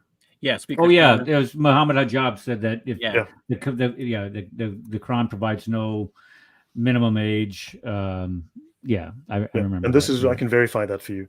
So yeah, if you can just, in the interest of time, just finish number 1, please, and then we'll. Okay, so if a woman is underage, but not so small that if one has, God, this is hard. If one has intercourse with her, there is a fear of the vaginal tissues tearing to such an extent that the vagina and anus will virtually come together. Then, by the insertion of the glands of the penis into her vaginal ghusl, will become fard Obligatory. Obligatory on the man if he has reached the age of puberty. However, if there is the aforementioned fear in a very minor girl, then mere insertion of the penis does not render ghusl obligatory. Whoa! even Wait right a this second. Hold on. What they're talking about here is something called fistula, where in other words, when Yes. you get turned out, no, obviously, I'm sorry, you can't control. Well, ladies, okay, I would even probably say men too, if that ever happens. You cannot control your bladder. You got to wear a diaper. So in this case, the urine and feces, they don't have to clean that up. What kind of? The blood. Seriously, you're gonna split her open. Well, no, it's the second. It's this. There's one wash, and then they don't have to do it twice. Is what it comes down to. What kind of? This is Islam. Understand, this is Islamic law. This is the law for eternity. This is the final interpretation of the Quran and Hadith. This is taken from the Hadith of Aisha. This is the final understanding. Number 2, and that first one is just if to do that to a little girl and just treat it so flippantly, Right. it's just my goodness. Okay, number 2, if a person whose testicles have been cut off, i.e., somebody who does number 1 there, testicles should be cut. Anyway, testicles have been cut off, inserts his penis into the back part of anyone or the vagina of a woman, ghusl will be obligatory on both of them if both are mature. Alternatively, Sorry about that. Yeah. Alternatively, it will be obligatory on the one who is mature. So what is that? Homosexual sex or what? I was about to mention that. So notice, remember we said Muslims will say, "Oh, that's not Islam, that's culture." Remember, the law says if it's culture, it's Islam, right? But notice a person whose testicles have been cut off. Now, I thought that sodomy is the death penalty in Islam. Well, am I wrong to have that impression? No, that's we the see it every day. they give. But It's see, part of maybe culture that's the misinformation aspect. It's culture. if this is culture, bachabazi, then it's all good because it's in that culture. It is culture. It's normal, so it's law. It's legal. So understand, I don't think I need to fill in the blanks here for you guys. I think you guys have that. Okay, I'm going to show you this. This might be interesting. This one is called Islamic Homosexualities. And this discusses homosexuality in Islam. I'm not going to go into any depth on this. I'm just going to do one small thing here. All I'm going to do is show this picture. Excuse my, okay. Let me zoom in a little tighter here. Sorry to offend everyone, but I did warn you in advance.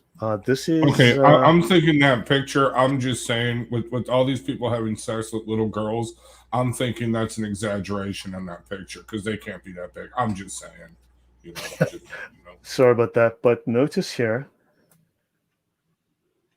A boy. That's a boy. It's not a girl. Wow. Yes. Do you understand? This is, well, That would be the let's just- Baka boys. What? Bachabazi. Yeah. So do you understand? Yeah. There are things in Islam.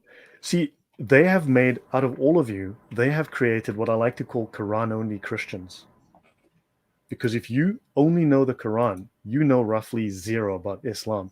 You know the Quran. See, studying the Quran will teach you the Quran. Studying Hadith will teach you the Hadith. It doesn't mean you know anything about Islam. Yes, you'll have an insight into some aspects. The Sharia is where Islam is found. Yeah, that's where I had my eyes totally. Oh my gosh, yeah. Reading the beginning of Reliance of the Traveler and coming into that passage where about the Gussel, that just, oh my gosh, yeah. So they're actually telling the truth when they tell us, you don't know anything about Islam.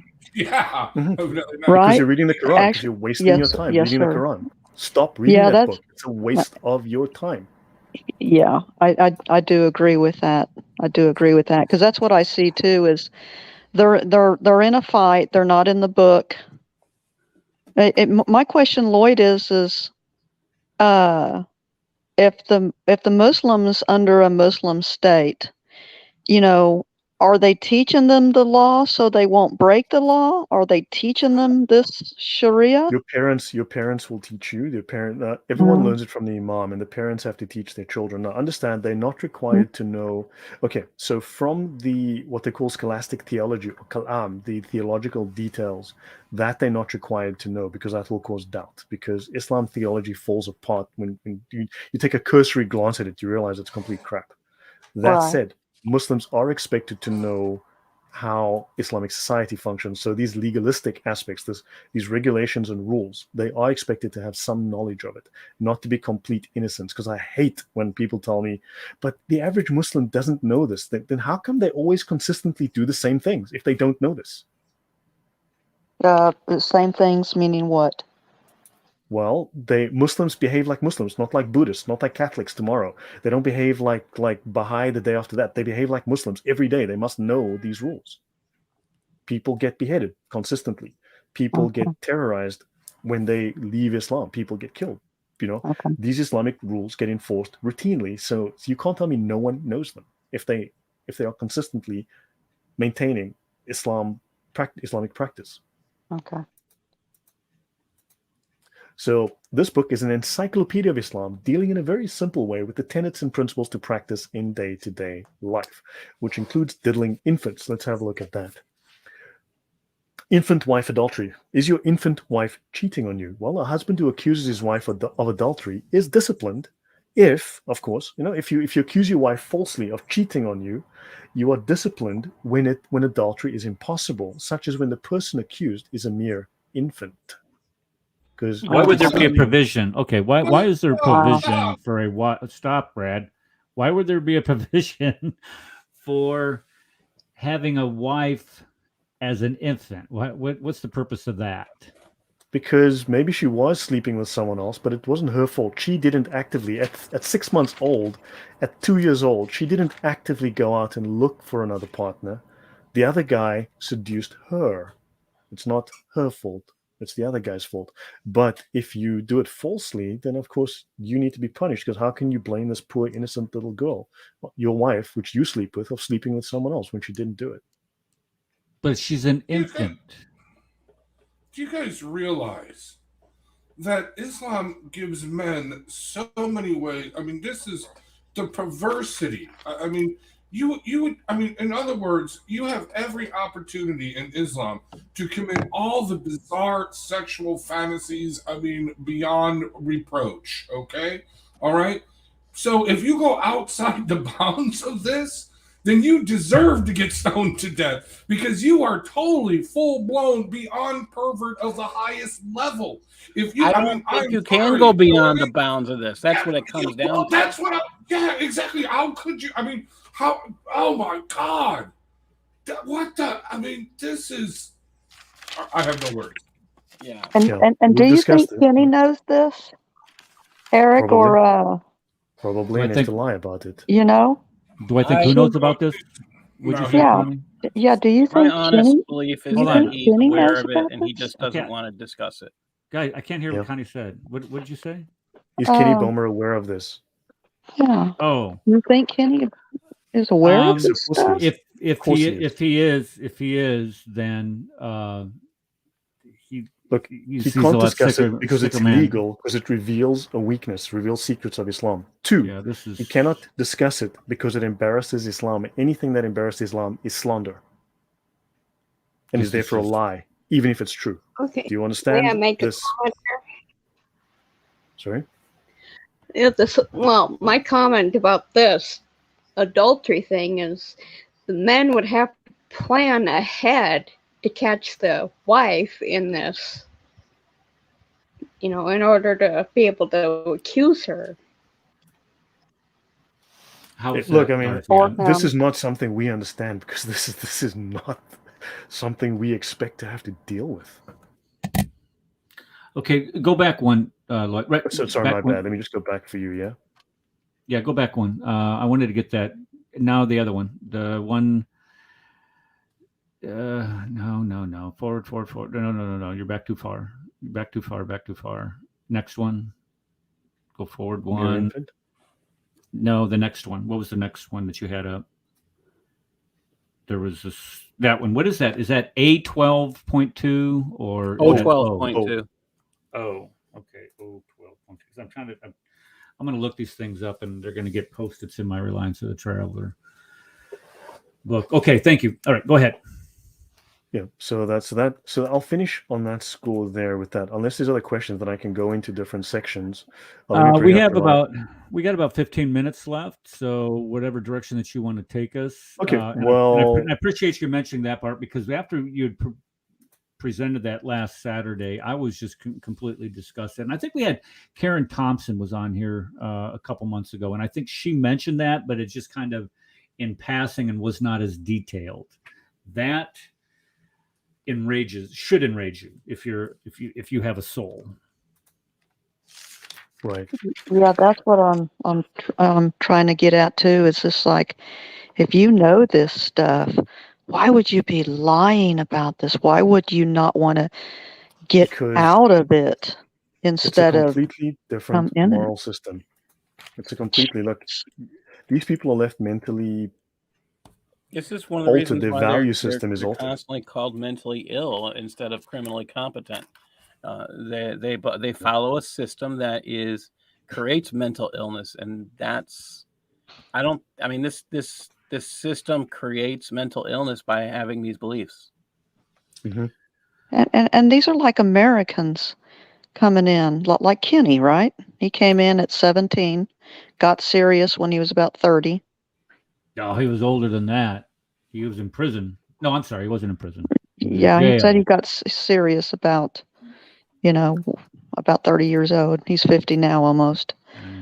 I don't believe he was. Ah, 30. jeez. Do you understand why they need to focus you on the Quran? They need to focus you on the Hadith so that you never discover these sources, that you never examine the Sharia. Do you understand? Yes. Do now, yeah. Yeah, Now- I do now. Sure. All right. So what are we looking at now? Okay, so I'm going to briefly talk about Hadith because this will help to clarify for the audience a lot. Muslims will say that's a weak Hadith. Well, it's a weak Hadith. It means it's 100% authentic. It's good to go. So this is I'm on page 12 right now. So this one, you'll find it if you go to look for Fat or Bari, if you look for this word or this word in my collection, in my books, right? You'll find this. Now, we read the Hadith. Islamic scholars will tell you, don't waste your time reading the Hadith. That's toddler Islam. That's kindergarten Islam. The scholars read what is called the tafsir of Hadith, just like you have tafsir of the Quran, right? And the tafsir are not final; they're just opinions. The final opinions are what's in the Sharia, the ijma, the consensus. There's also consensus opinions of what the Hadiths mean. The most famous of the Hadiths, of course, are the collection called Da'if Bukhari, which you've all heard of. And of course, the most famous commentary on that is called the Fat al-Bari, okay, by Imam, Asqalani. So, okay, we're going to get to him in a moment. So I'm going to go back to page 12. And this is a collaboration, okay?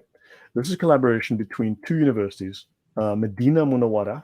Okay, this is the Islamic seminary in the city of Medina, the city of the Prophet, and Al Azhar. So technically, the two most highly revered Islamic seminaries on earth.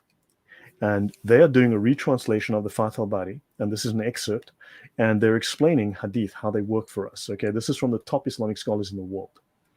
They say here, removing weak hadith from works was not the example of the scholars.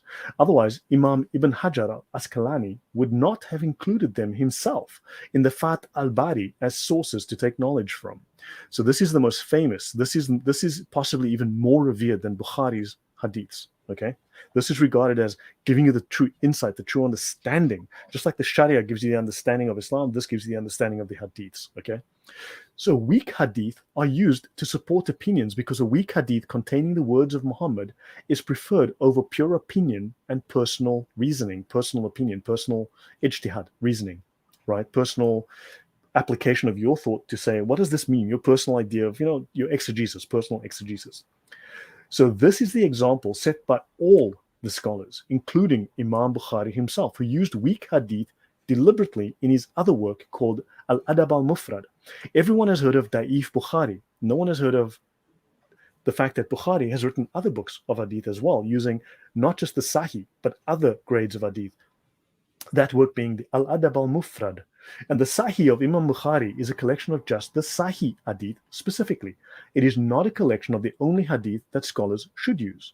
The scholars themselves state a Sahih hadith has about a 99 to 100% chance of being entirely accurate. A Hasan hadith has about a 85 to 99% chance of being entirely accurate. And a Da'if hadith has about a 45 to 85% chance of being entirely accurate. And this is the widest band of accuracy. Even a fabricated hadith has a 0 to 45% chance of being accurate, since the grading it was given may have been wrong, or the fabricator may have spoken the truth in this instance.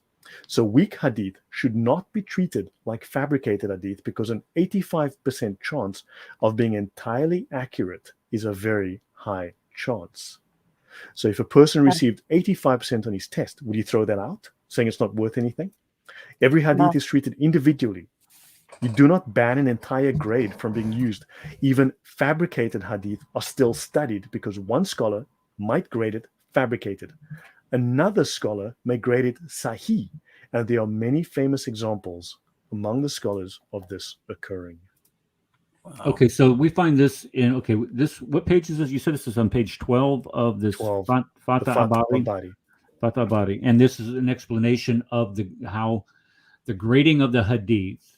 This is golden stuff right here. Yeah, I've been hearing this for quite a while now. It's quite a statement. I mean, because you'll hear when you do quote debate or you do listen to followers of Islam talk, they do share this claim that that's a weak hadith, you can't count it. But again, that's misinformation. Either they're misinformed, because we can't tell, because Muslims don't always know their own faith. And if it's not, it's quite a statement that they're there to deceive. So it's quite a statement.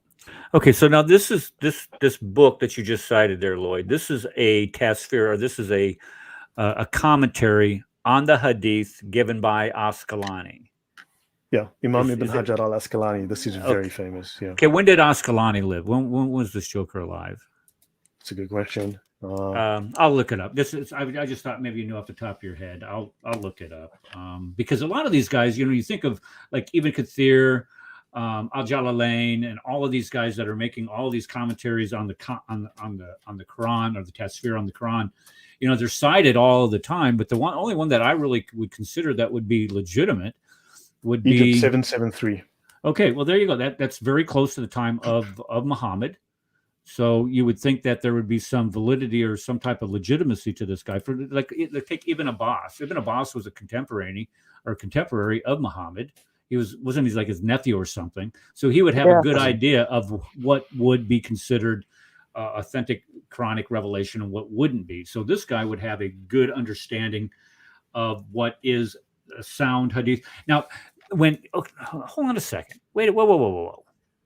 This is confusing now, because if Ascalani is providing a commentary on Bukhari's hadith, Bukhari didn't live until he didn't compile his hadith until 870. So that's not lining up. Let me. What did I just do now? Oh, there we go. Yeah, we need to check that. No, he came after. He would definitely come after. So some members, which then left again, but he himself was born in Egypt 773. Unless this is 773 AH calendar. Okay, that makes better sense. Yeah. Okay, so So it's 700 years after Muhammad. 700 years. Actually, yeah, Please. could well be. I'm not certain, but you'd have to check it. I mean, you would have to look at this. Yeah. Okay, so how do you spell this guy's name? How do you spell Ascalani's name? Is it Aqualani? Okay. Ascalani. Okay, you're pronouncing it with an S in there, though. Sorry, I need to just fix this. Oh, darn it, I just did this to myself again. Bugger. Sorry. Oh, there it is. Okay, AS. Okay, well, I have a U in here. Don't go in your kafir. Okay. Sorry. Let me Ascalani. Ascalani. Wait. That's come on. Yeah, you'll see. Darn it. You'll see Imam Ibn Hajar. You'll see with an R sometimes here. With often an A, you'll see an R. 1372 to 1449. Okay, so that makes all the sense in the world then. Okay. Yeah. All right. I'm sorry for interrupting there. We got about 5 minutes left in the show. So So any last questions or comments? I think I've done enough. I can stop here, but anything from you guys?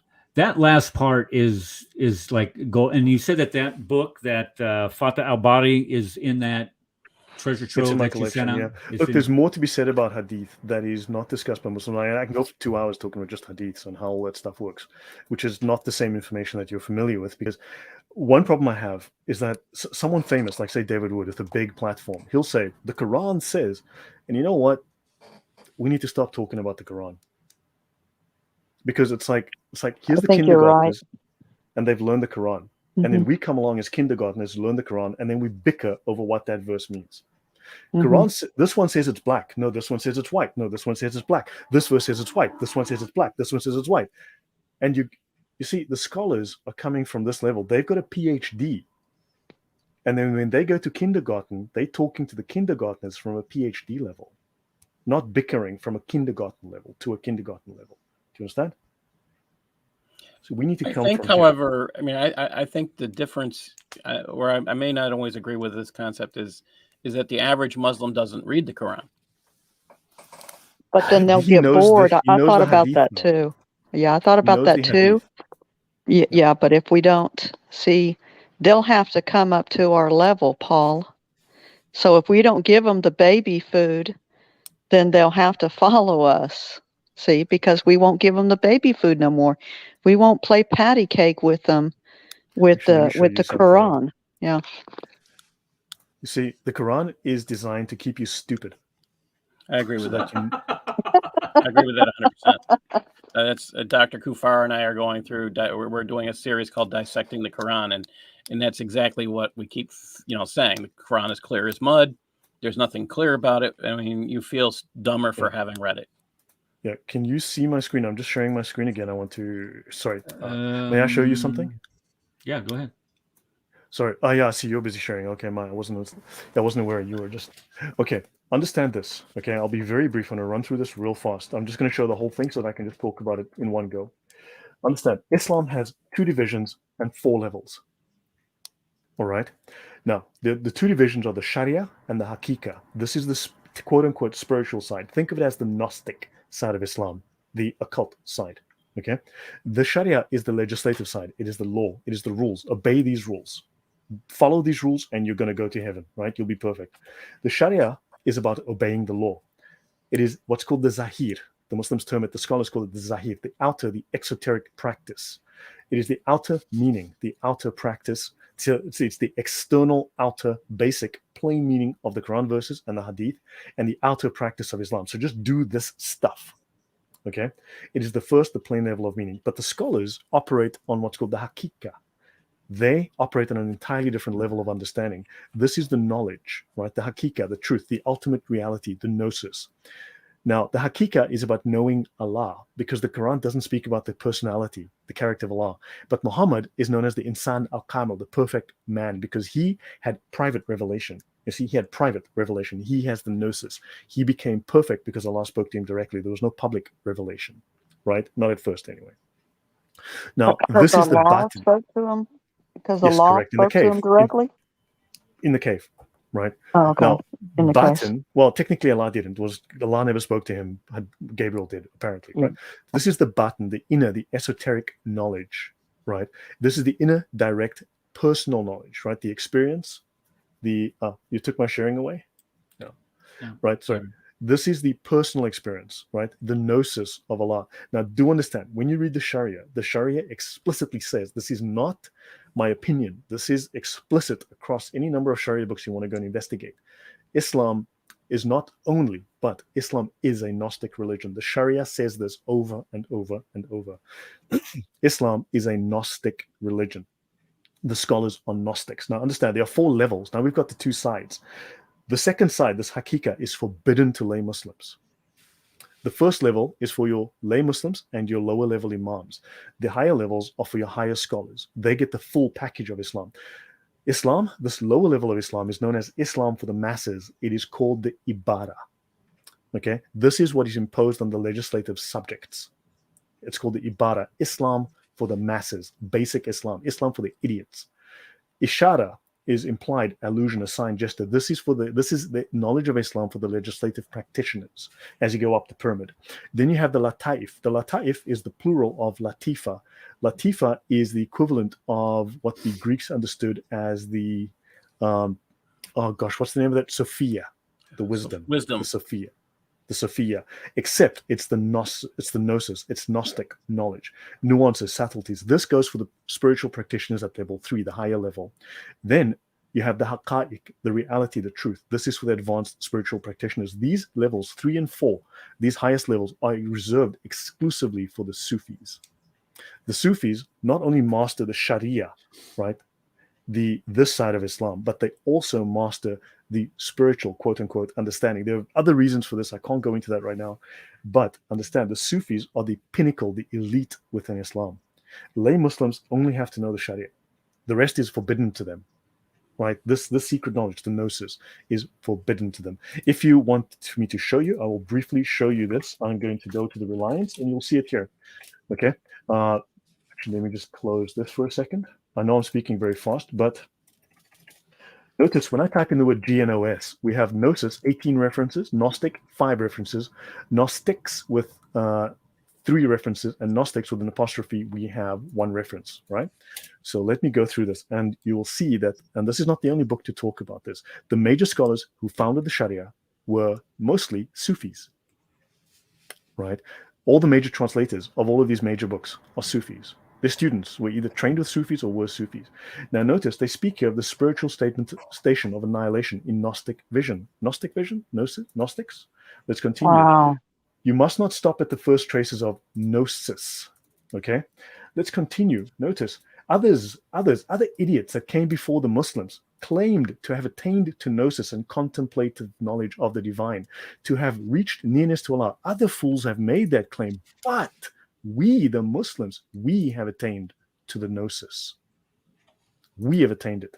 The Gnostic, in his first states, as you learn to become a Gnostic and achieve these spiritual states, the Gnostic spiritual will, okay? Now, I'll stop there. I'm not going to go through every reference, and I'm going to show you one more. That's in Reliance of the Traveler? Yes. This is in Reliance of the Traveler. Mm-hmm. Yes. And notice it says here, now, Gnostics, the world is cursed, right? The world of matter is cursed. Well, in the Islamic law, it says, this world and what is in it are accursed, except for the sacred knowledge, notice, the sacred gnosis, and for those who learn it. That's interesting. So now, all the stuff in the Hadith where Muhammad would ask them a question, do you know about this and this and this? And they would say, Allah's messenger knows best.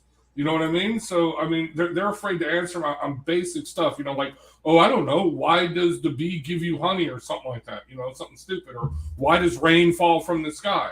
And they would say, well, Allah and his messenger know best. You know what I mean? So, yeah, they're looking for that, submitting themselves for that secret knowledge that only Yeah. Allah has. And not wanting to Well, it's say, like those verses like Surah 11:1, I think it's Surah 10:1. All these, those imaginary words that get made up, and and you go to the tafsir and they say only Allah knows.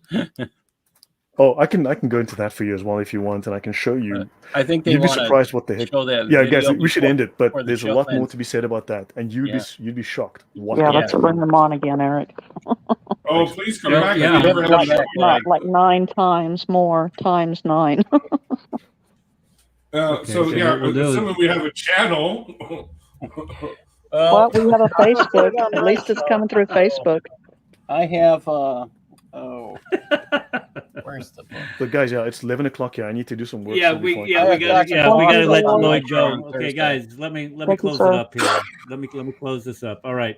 So I guess I'll play my video. We'll No, play your let's go. video. We gotta let Lloyd go. Okay, the guy's Okay. got to sleep. Good night. Good night, Lloyd. No, don't say good night now. I'm just saying good night. I'm just using that as a term. Yeah. Would you guys let me host the show, please? Okay, so okay, Lloyd, I'll be in contact with you to do this again. And I appreciate you so much coming on here and sharing all this stuff. I've got 6 pages of notes here that I took. I couldn't keep up with you. So what I'll do is I'll have to rewatch this thing, and not on YouTube, evidently.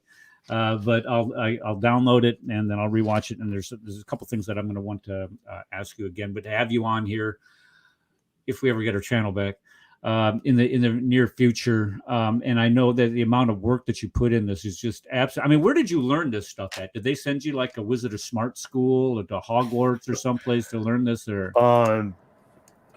it's hard to explain, but most people who study Islam come at it as well. It's just Christianity with beards and dresses. Whereas I looked at it from a military threat doctrine point of view.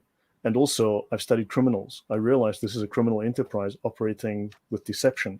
And I view it like I would the mafia.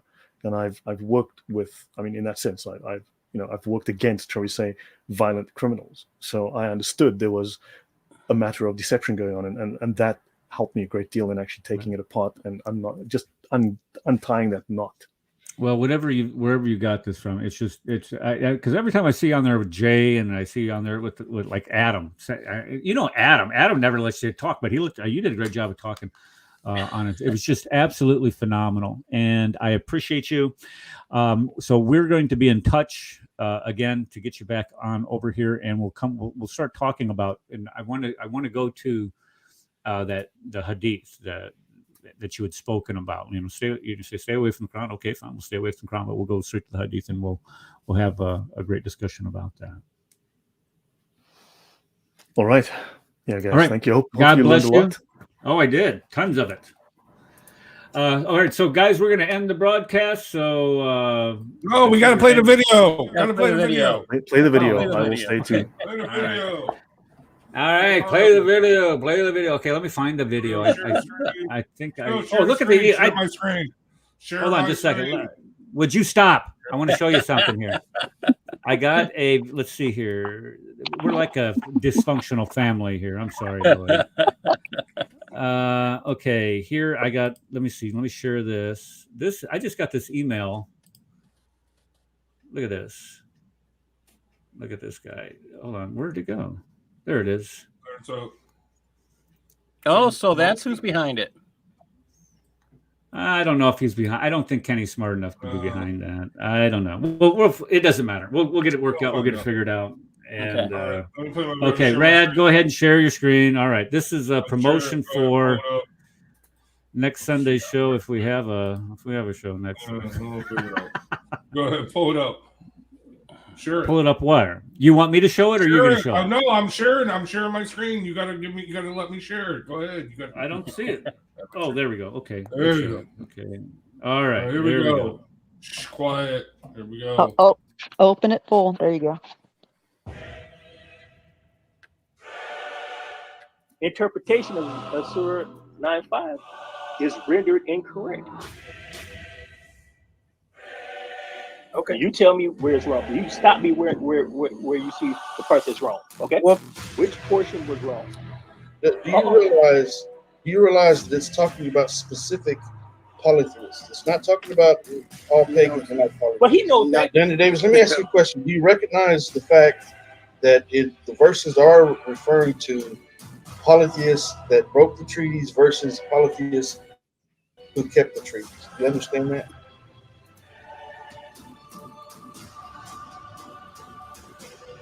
Think about the stupidity of this guy. It was permitted for them to fight these individuals and slay them wherever you find them. Alhamdulillah. We've seen it from the front angle before, but not from this angle.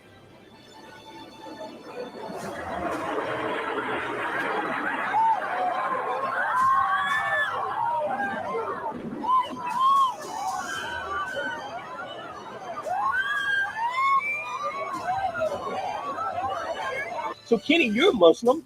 Why haven't you gone out and found some polytheists and killed them wherever you found them? Well, that's a good question, Brother Abu Yazid. Let me give you an answer to that. Basically, because Allah says in the Quran not to fight those who are not fighting you first. And so I haven't had any polytheists that are actually trying to do actual combat with me. But if I did, then I would put these hands on them, and I would do a pretty good job of it, as a matter of fact, and to the best of my ability. But yeah, that's why, because the polytheists aren't bothering me.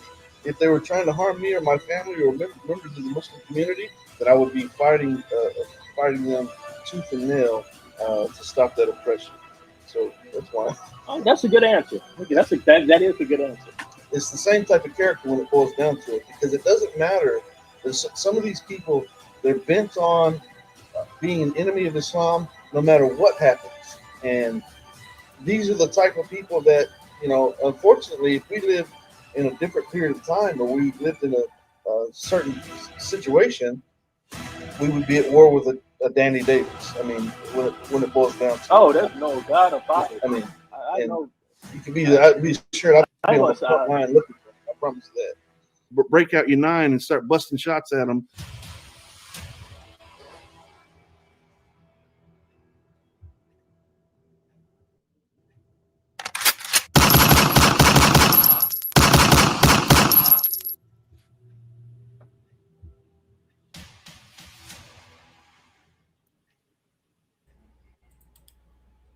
And that's it.